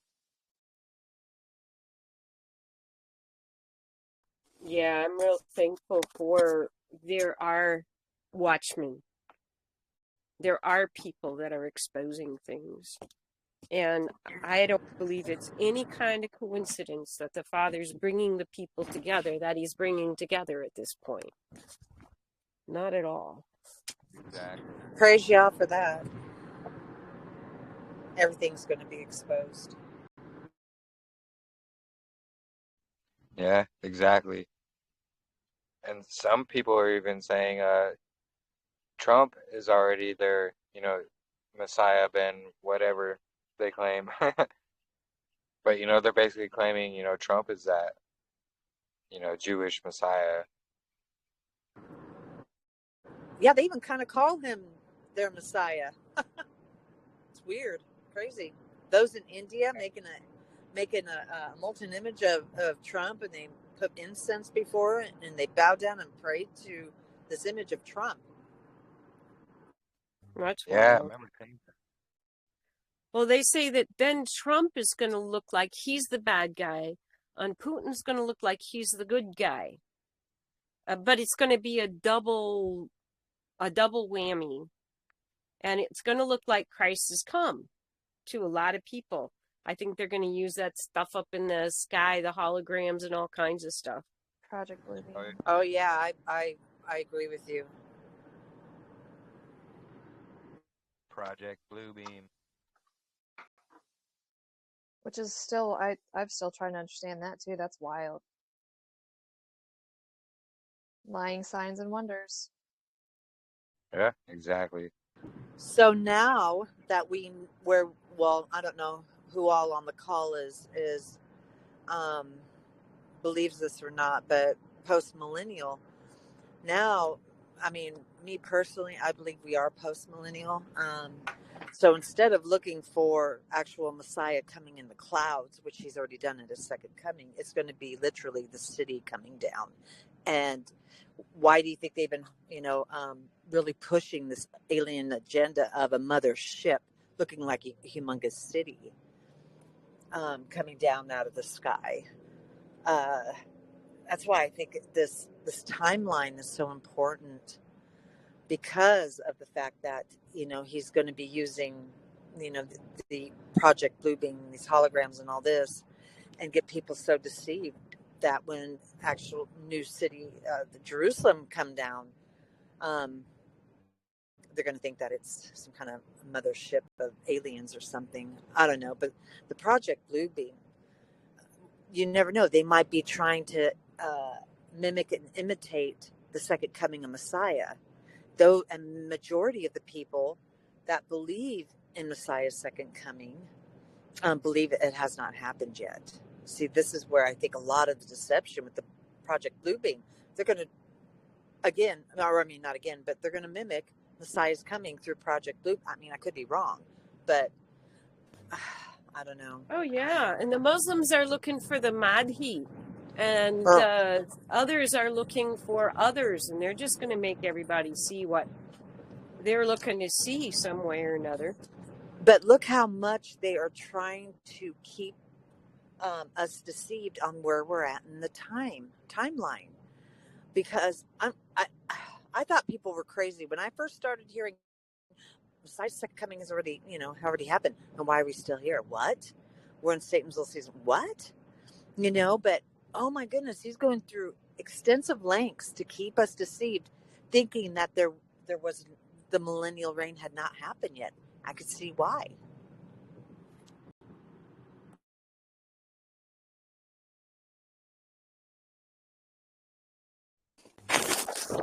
I believe. there's a pondering that I've had, and Jennifer, you and I have the same background, going back over what was going on with the they called it the Great Awakening, and then the Second Awakening, and then the Advent Awakening. Mm-hmm. And I don't know about the other two awakenings, but the Advent Awakening was spearheaded by a Mason. And they say that there was like 100 different people all around the world who were teaching this. Something's going to happen at the end of this timeline, 18, where they combine Daniel 8 and Daniel 9 and put it together somehow to get 1844. And there was 4 different positions on what was going to happen. And one of them that was everybody's going to go back to Israel. One of them that was that Christ was going to return and begin his millennial reign. One of them was that Christ was going to come and destroy everybody and take the rest of the people to heaven. And anyway, there was all of these, and it was all around the same time. And was it all dark light? And so here we are, we're choosing between the light that the Masonic infiltrated Illuminati, The Illuminati infiltrated the them, Masonic order. Yeah. right. And so how much of what we have accepted is based in playing divide and conquer with those who had an understanding of everything as far as our Messiah went. That we got new generations, we got people. I mean, man, him going out and deceiving the whole world, that makes a lot of sense. It And if does. all of these people in all of these different countries just happen to like coincidentally be preaching with this timeline that doesn't make sense if you look at it all, and you have trouble putting it together, why would you start this count here with that one? And but the whole movement is based in that. It is. And then, oh, well, what's the big deal? Well, let's see, we got to count to 7 this way and keep the Sabbath instead of that way. That's a really good reason to split from all your fellow Christians and get yourself to be self-righteous and look down your nose at them and treat them like they don't love God. Mm-hmm. I'm sorry, that's part of the way it went. Yeah, I know. Definitely. So I've been considering if all of these movements have been inspired by a spirit that takes and twists the scriptures and gets people off their center with who we are in Christ, in abiding in him, and on to this or that or something else, that they can be puffed up and look down on other people because they have this truth. They're the true church, or they're the remnant church, or whatever. Right. Oh, yeah. It's interesting because they pride themselves with that they're the remnant, that they have all the truth, and oh my. another point to make, for the, little season theory is that somebody had mentioned that, when Daniel was given right, like the dream vision of the beasts, right, that rise up and everything, he told Daniel to shut up the words of the book because it was not yet time, right? And then when you see Revelation, he tells John not to shut up the words of that book that he was writing because it was for that time. Isn't that interesting? That is interesting. Yeah, and when they made that point, I was like, oh wow, that definitely connects. That fits. because, Enoch also has no problem talking about a remote generation, that's going to be more wicked too. And that, that there's certain things, that are going to be more prevalent to us now than at that time, even, when he was there. I would really like to get Enoch and Jubilee's picture put together and just see what's going on with that prophetically. Yes, I would like a picture book of that too as well.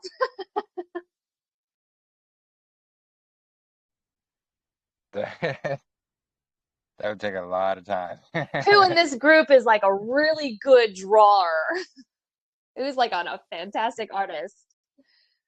Well, I didn't necessarily mean to draw a picture. I mean to get in my mind the pivotal points of where we are in time in relationship to the visions. Like a diagram? Like a diagram?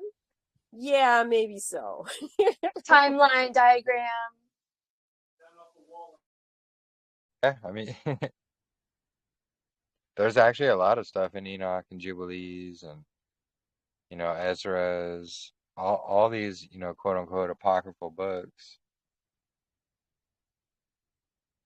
And, to Miranda's point she was making, I think it was Miranda that was making it, but Yes, it was. okay.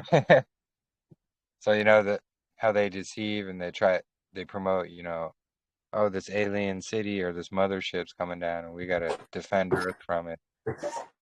I think that goes along with Satan gathering the armies of the earth to attack the city. So if they think it's some alien mothership, they're going to try and gather around to attack it. And the thing is, and the thing is, with so many people still looking for this second advent of Messiah, this is what's going to throw them off. They're going to think that, and like I said, with the Project Bluebeam, they could probably very well do that to deceive people to thinking that it's Messiah, and then that fake Messiah is going to turn around and say, attack this thing coming out of the sky. See what I mean? Mm-hmm. I mean, I know I don't know. It's just with the movies, and we know with the pre-programming that they do through the movies. But I just think it's interesting because when you and Katrina mentioned that you were looking more into post-millennial, I went, oh no, because it was brought before me a couple of years ago. And I wouldn't even look into it. And that was my own fault. I didn't look into it. I immediately rejected it, Yep, me too. And so when you guys mentioned it, I thought, okay, well, I'm going to go ahead and start digging into this.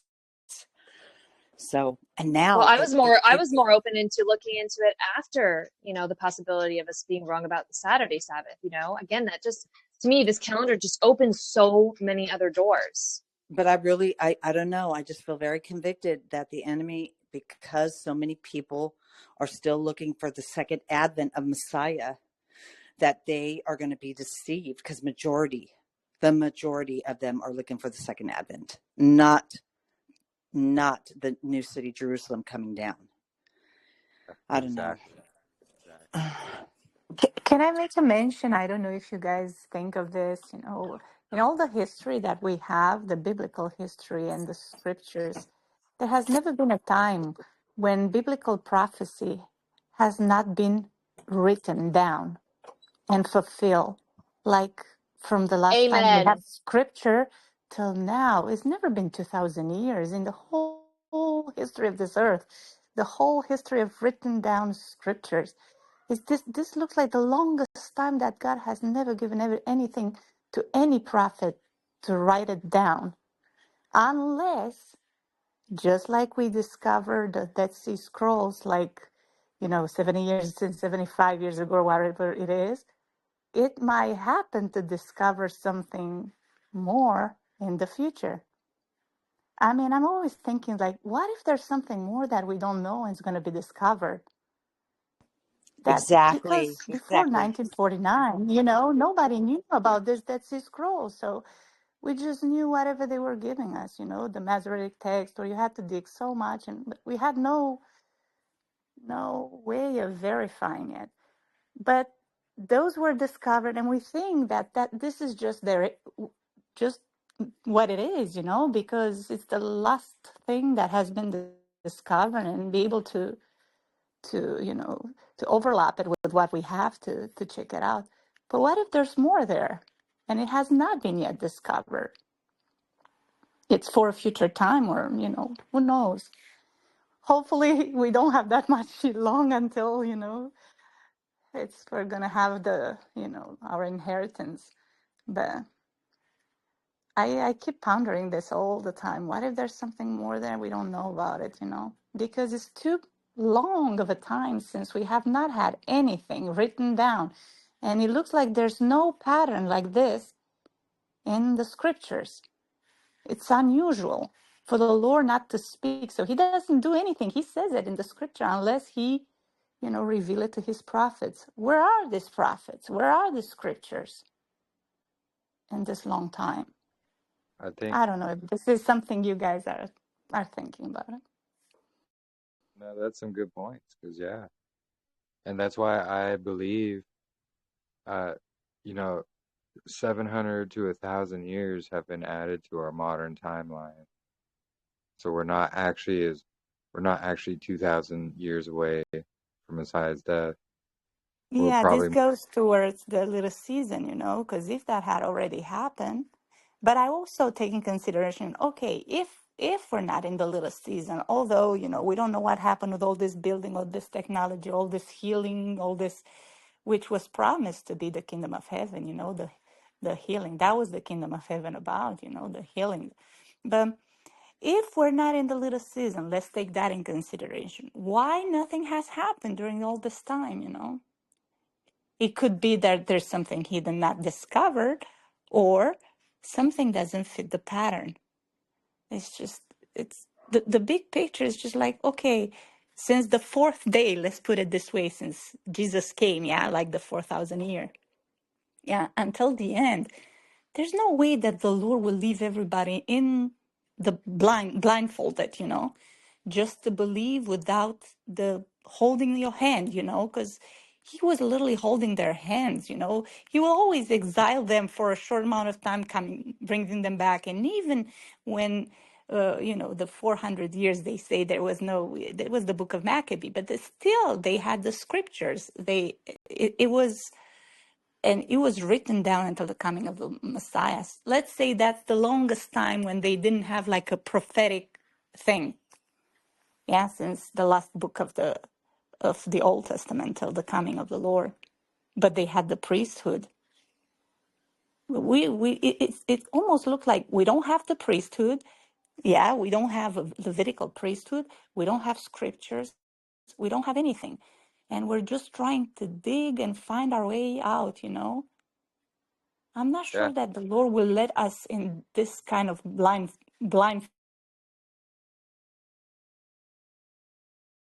yeah, no, I agree, absolutely.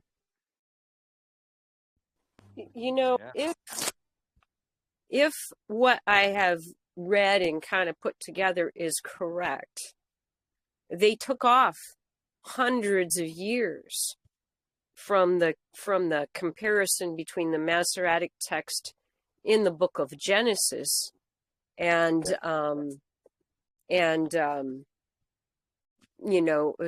even Josephus before Rabbi Akiva's change of everything about 100 AD, give or take a little. His writings was that it was like about 5,500 years since creation, or at least since Adam kind was created, or however he explained it.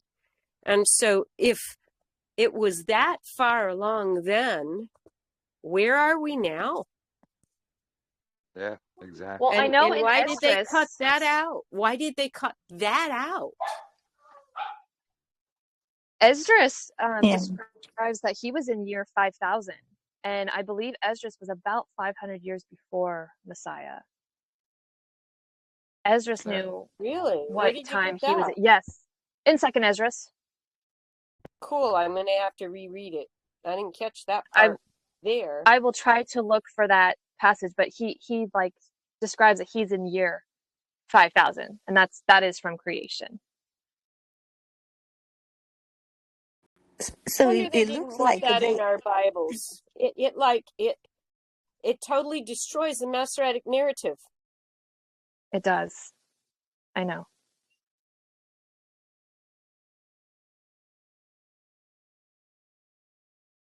Yeah, like that's why I'm open to the fact of either way, to be honest. Like Yeah. there's a lot of evidence that will support, we're post millennial reign, we're after it. We're just waiting for a new Jerusalem to come and return in the day of judgment and so forth. And to not make war with the camp of the saints. Yeah.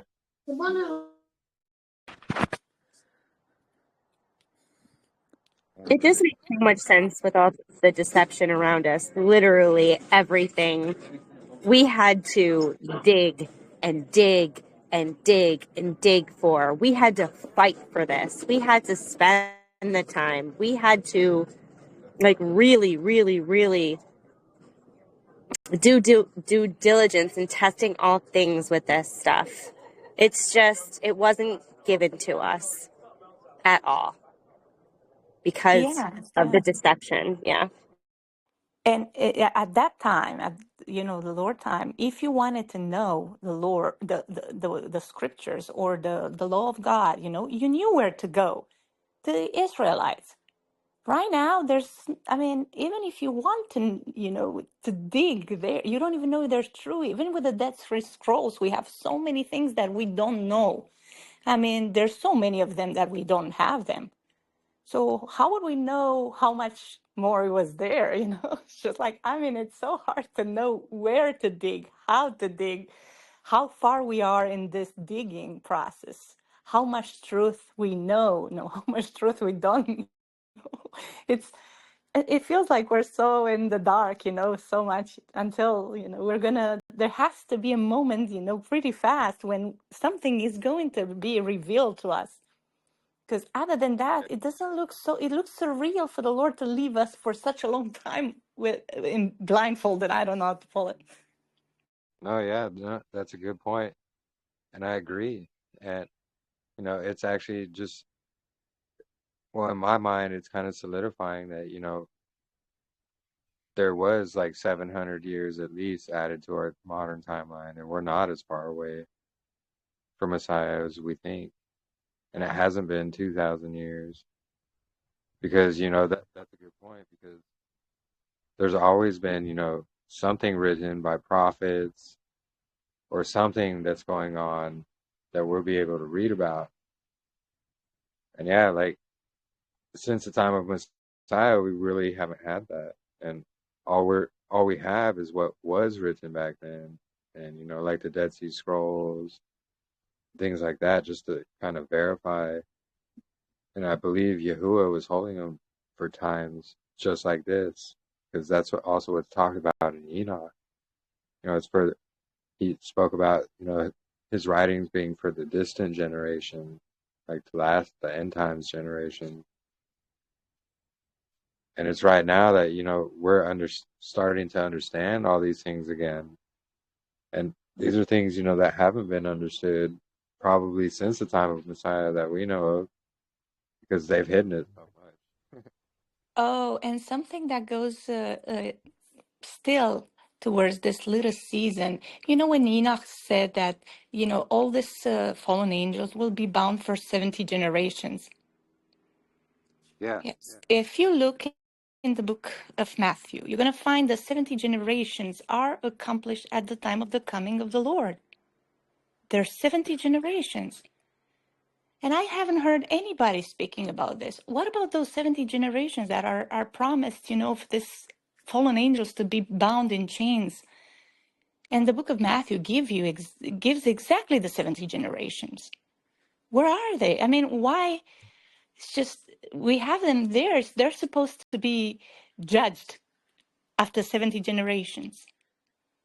Like, but those 70 generations have already happened according to the book of Matthew. If that is the same, time frame of generation, if maybe the generations of Nina were different, I don't know what to say, But these things for me don't make, they don't make sense, If that already happened, maybe at his second coming, I'm talking about, yeah, which is Help me with probably 70. understanding how it's been 70 generations, please. I'm sorry? Please help me understand how it has been 70 generations shown in Matthew. I haven't seen that. Just count them in the genealogy.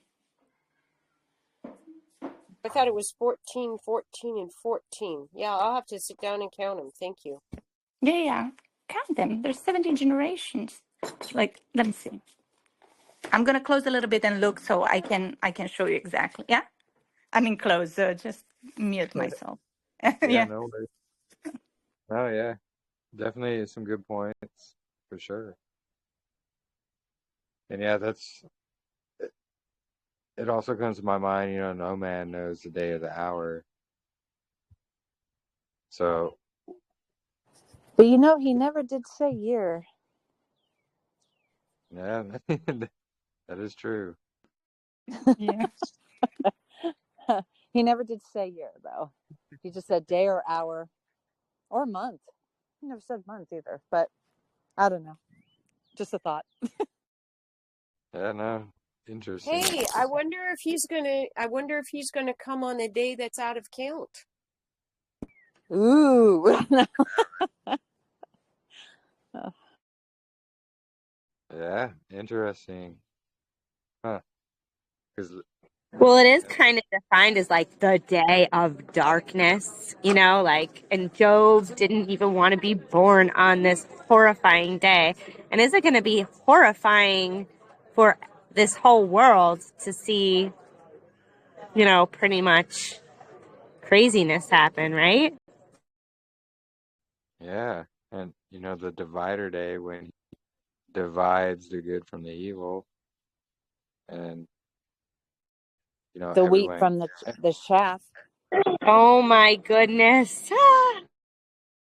Interesting. Uh-huh. Wow. And yeah, I was actually just Oh gonna say. goodness, the day that nobody knows. I just got it. Yep, exactly. Woohoo. Are you kidding me? The day that nobody knows. That fits. That fits. That's nobody knows it. Yeah, I was actually just gonna bring up Job right there because he calls it a day of darkness. Let no light come into it, things like that. Pretty interesting.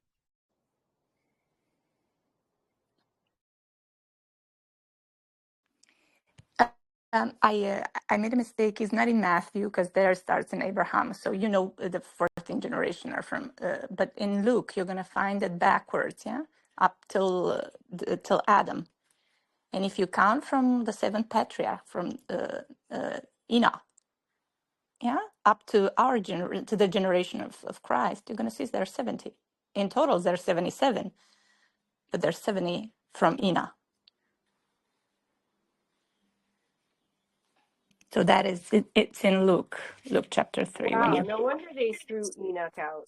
I'm gonna read so that. what you Thank you. have in Luke, you also have Canaan, which we don't have it in our Genesis. The son of Shem has had the Arpach. How is his name? Arpachshad? No, I think Arpachshad. And Arpachshad in our Bible in the 66 in Genesis is like he has Selah.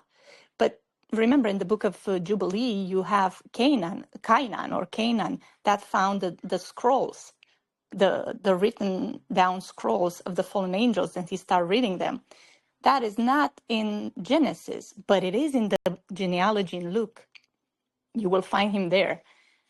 He wasn't taken out from there, but he was taken out from Genesis in the genealogy of Shem.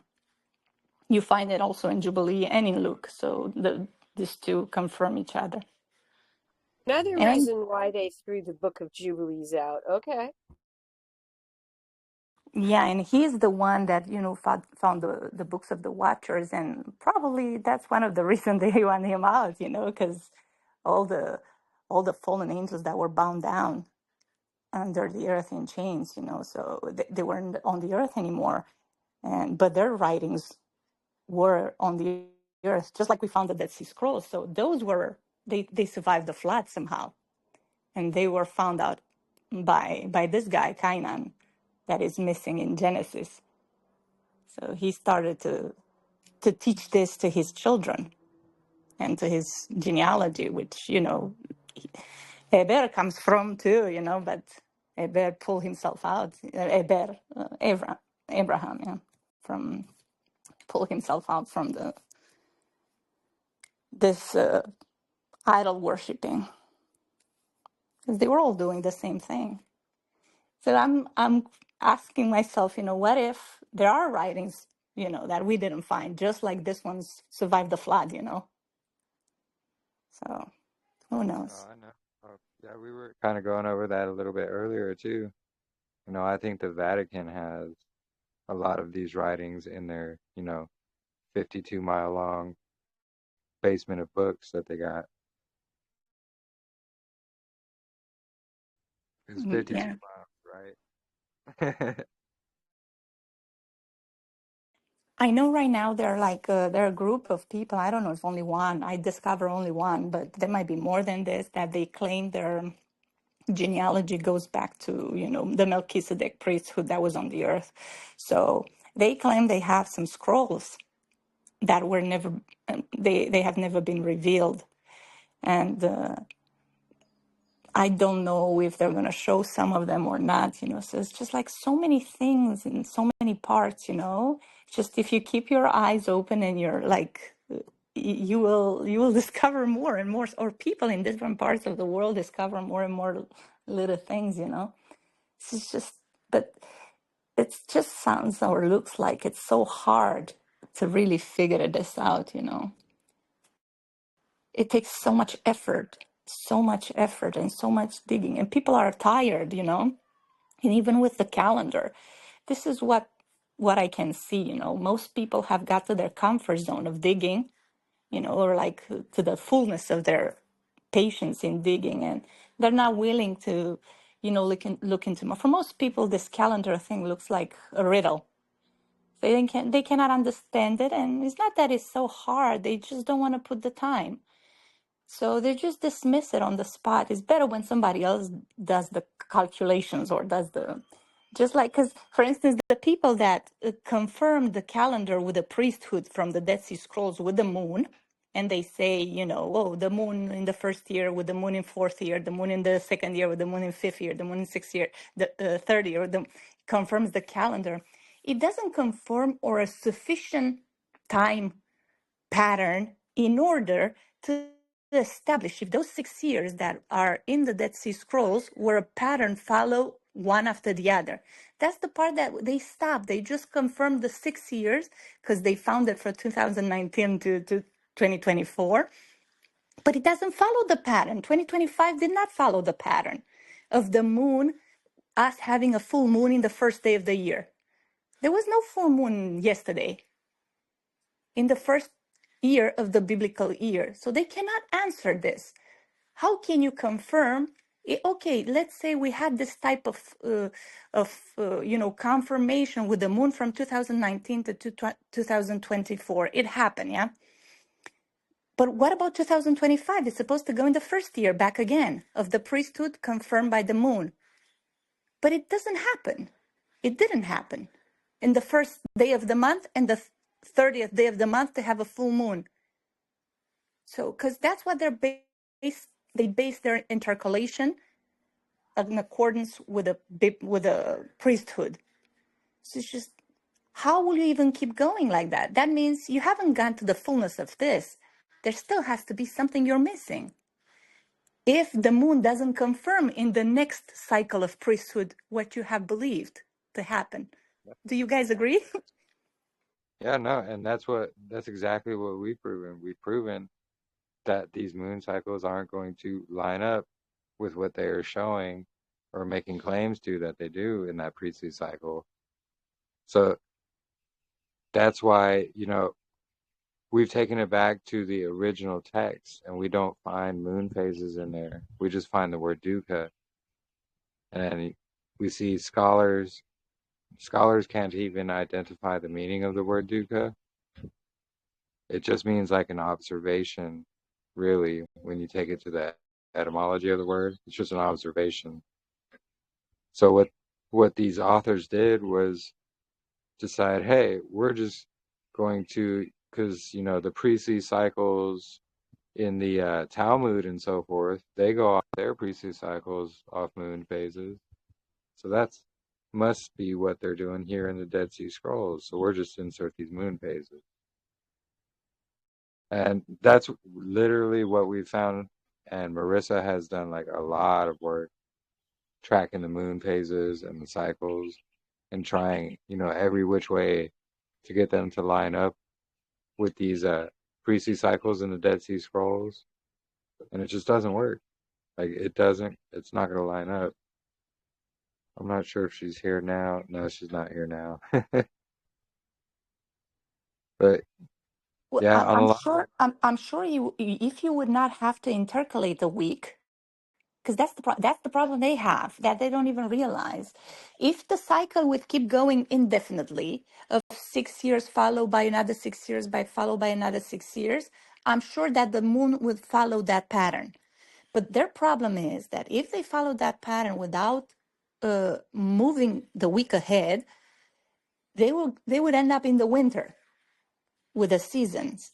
So they have to intercalate every this 6 years. And when they intercalate, well, the moon is completely thrown overboard. That cycle they are used to have when they interrupt the constant 6 after 6 after 6 after 6. They say 6 a week pause, 6 a week pause, 6 a week. And that week is gonna throw their idea of moon witnessing the priestly course completely, like you just did. This year didn't happen. It happened a week before. We had literally a full moon a week before. They are starting because that's how it's supposed. The moon keep following the same thing. With that intercalation of a week, you just dislocate their witness by 1 week. They all Yeah, started the year yesterday, yeah. But the full moon was actually at the beginning before the intercalation, was a Wednesday before that.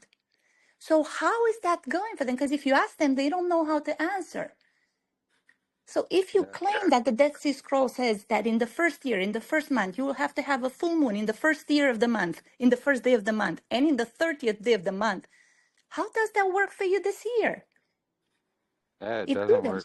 It didn't. It worked. It worked if the 6 year cycle would have kept going. So the previous Wednesday was really, yeah, a really full moon. But you would not. You would have to go back into the winter, because if you intercalate your full moon, it's blown off the proportion. You can't keep following it. It's not going to happen anymore. This Yeah, next 6 year priestly course, the moon is going to be in a completely different time frame. Let's put it this way.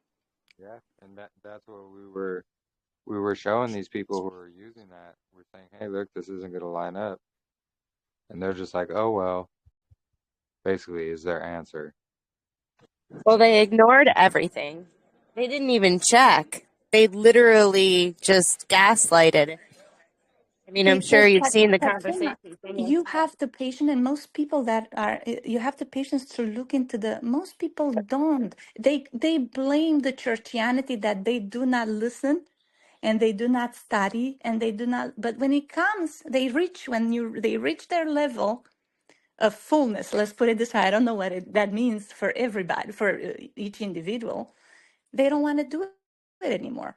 So, I Yeah, mean, it's just like it's just like Paul says, if you think you have reached there, you are just not there. I mean, that's the sign that you're not there. Somehow we're still looking. It's a constant until we're gonna die. We're still gonna look. We're still gonna, some new things are gonna still pop out, I think. Like, and we have to keep ourselves open for whatever, somebody discovers something, look into it and decide then, whoever makes a decision without looking into it, it's a fool. So, or answer a matter Well, without looking into it, yeah, I just think this group is sick of just blindly following. I We're know. just over it. We want to test everything. If I get a calendar, sent to me, if I get any teaching sent to me, I am the first one to review it and give my points back to it, point by point by point, and be like, yeah, but this scripture. Yeah, but Jubilee says this. Yeah, but do you know what I mean? And Yeah. Chodesh doesn't mean, moon. Because there's no Yerach there. I'm just, no, Psalms 104 doesn't mean that, the moon is for seasons. It's talking about the moon coming out at a certain time of the day, right? And then giving them scripture. But when it comes to I these like that one. people, yeah, isn't that great? Yeah, if you've It's a, got it written up, please send it to me. yes, I send that right. I copy and paste that one about probably 3 times a day. Not even kidding. You have my email address? If you don't, I'll give it to you later. No, I'll just find you on Telegram. I'll email. Oh, Yeah, I'll okay. email you right over to on the Telegram. Jeremy, remind me later though. If I don't, I'll do it now. But Bless you, dear. oh yes, you too. I wanted to address this Baruch question you. in chat. Okay. So the question in chat, Maria, I hope I'm pronouncing that correctly.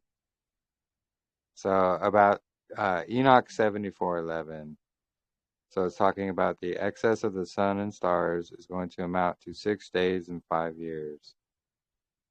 So that specific, so we see the correlation with the parentheses and the commas and all that, so forth. So what that is speaking about is the sun and the stars are having an excess of 6 days and 5 years.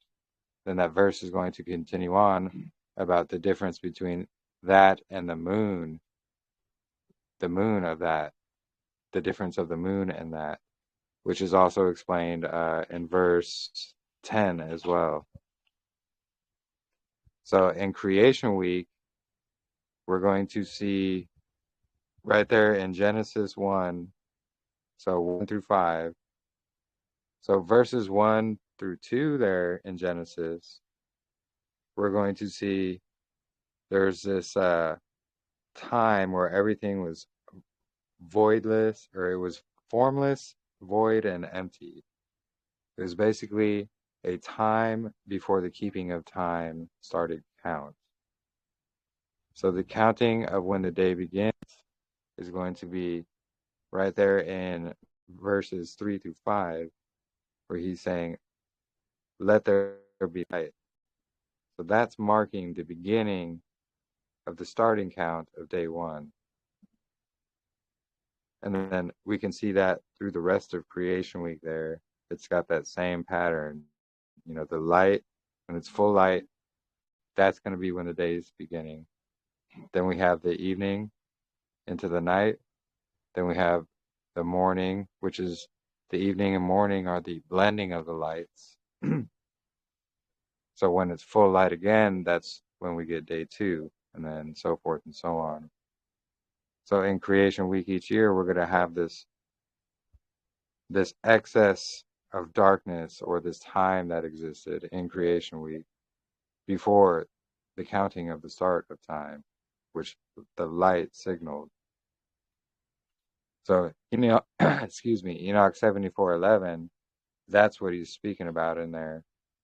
And, kind of like we were discussing about a little bit earlier, Enoch can be a bit difficult to understand at times just because of the way everything's written and put together. So it can be difficult to understand. I understand because there's a few people that have the same understanding of that as you do, that has to do with something else. No, he's describing it in sections there. And then we also have to realize Enoch is also not complete. So this is not something that they're going to put out there. They're not going to tell you. But we can get evidence and clues to Enoch is not complete, especially in chapter 82 when it's describing spring, it's describing summer, and then it ends. Like it's missing fall and winter of the entire year, which, chapter 82, it doesn't even go into detail about. So we have all these missing parts and things that we're trying to work with. When we do the math, we divide 6 by 5. That's where we're going to get that 1.2. This is how we get from vernal equinox to vernal equinox. There's that 365-day gap. Like that's a fact. It's been proven. There's just 365 days in between vernal equinox to vernal equinox.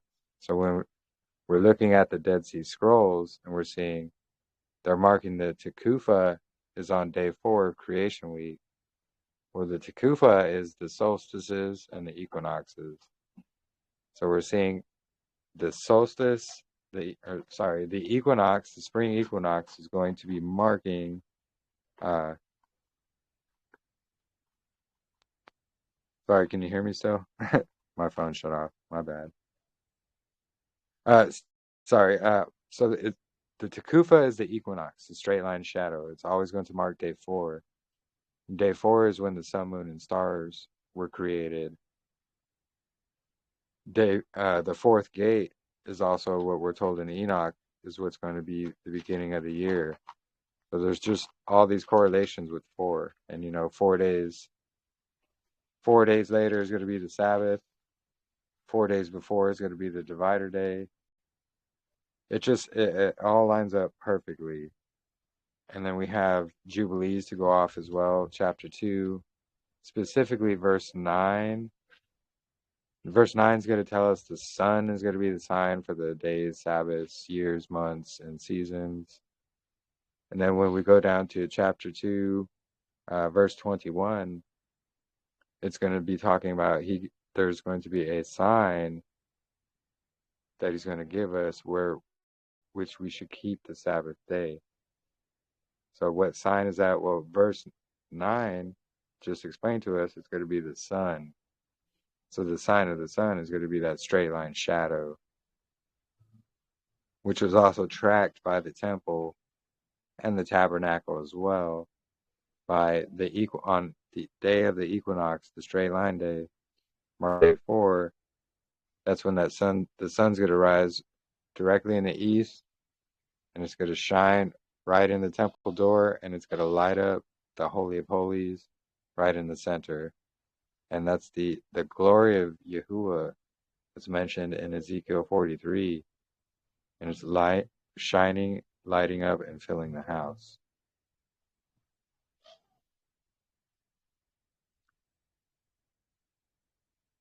So I hope that makes sense.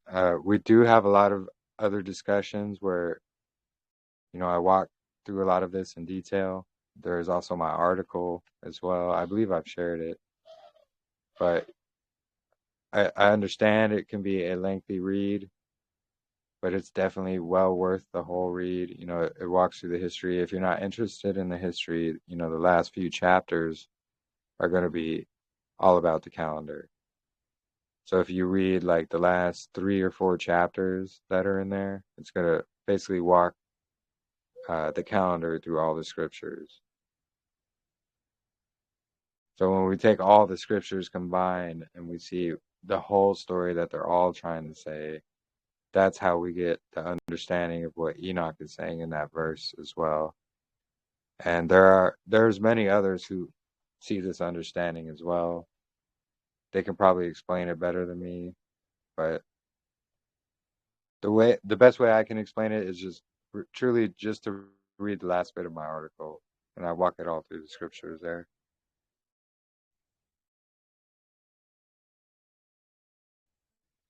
Anyway, I pray that helps to answer your question.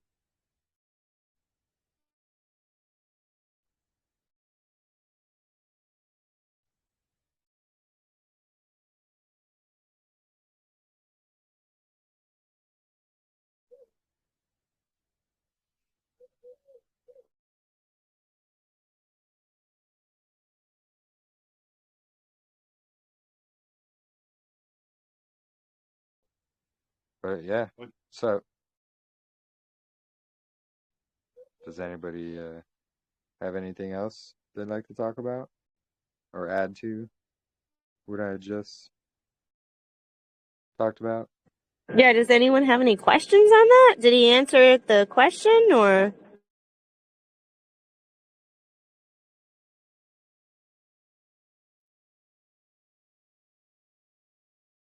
Okay. No, so no worries.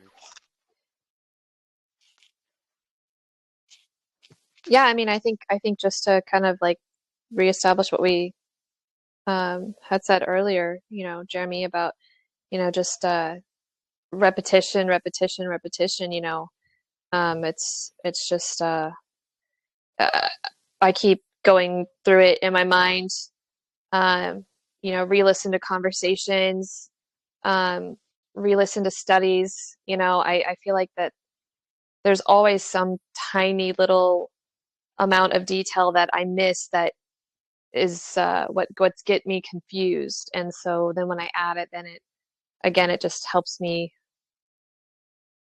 paint that entire picture. So I really enjoy continuing going over it, and because I just feel like we've been lied to for so long. This is a breath of fresh air. It's one of the things I don't get tired of talking about, really. Um, I know my husband could get a little tired of hearing about it, um, he he's understanding it a little bit, even in his own way. He's like, yeah, that makes sense. Yeah, that makes sense. Makes sense that the new year starts in uh in spring, and when everything else is beginning to bud and grow and shoot up from the ground. And I love talking about it. Yeah, and yeah, it's truly amazing. And the thing about, so if we keep a 364 day only calendar, the problem with that is we're going to fall backwards a day every single year. And then till eventually, 20 years down the road or so, we're going to be observing our Passover in winter. And we know that's not when that's supposed to occur. And just another fact of the matter is just from vernal equinox to vernal equinox, it's 365 days. So we see the cycle of the sun is going to be that 365 days, no matter how you want to look at it. That's just how it is. So that's actually, Jeremy, a question that I have. Sorry, you just reminded me of one that I had earlier today, and I meant to ask you. Okay, so when the fall equinox happens, what is the sign for that? Because it's not going through the north, because that's the sign for the head of the year. So what's the sign for the fall? The fall, you said? Sorry, yeah, my dog barked. Yeah, what's the sign for the fall equinox? Like I know it's is it equal day, equal night? The fall equinox? Well, yeah, they still, so the same thing happens in the fall as it does in the spring. So like there's going to be a spring equinox and a spring equinox. Just like in the fall, there's going to be a fall equinox and then a fall equinox. And it's just that cycle that repeats. So the opposite end of the spring is going to be the fall. So the equal day and equal night does happen in fall as well. But we see when he mentions it in the fall, Does the fall light a temple? Yeah, it'll still light up the temple and everything. Yeah. It will. Mm.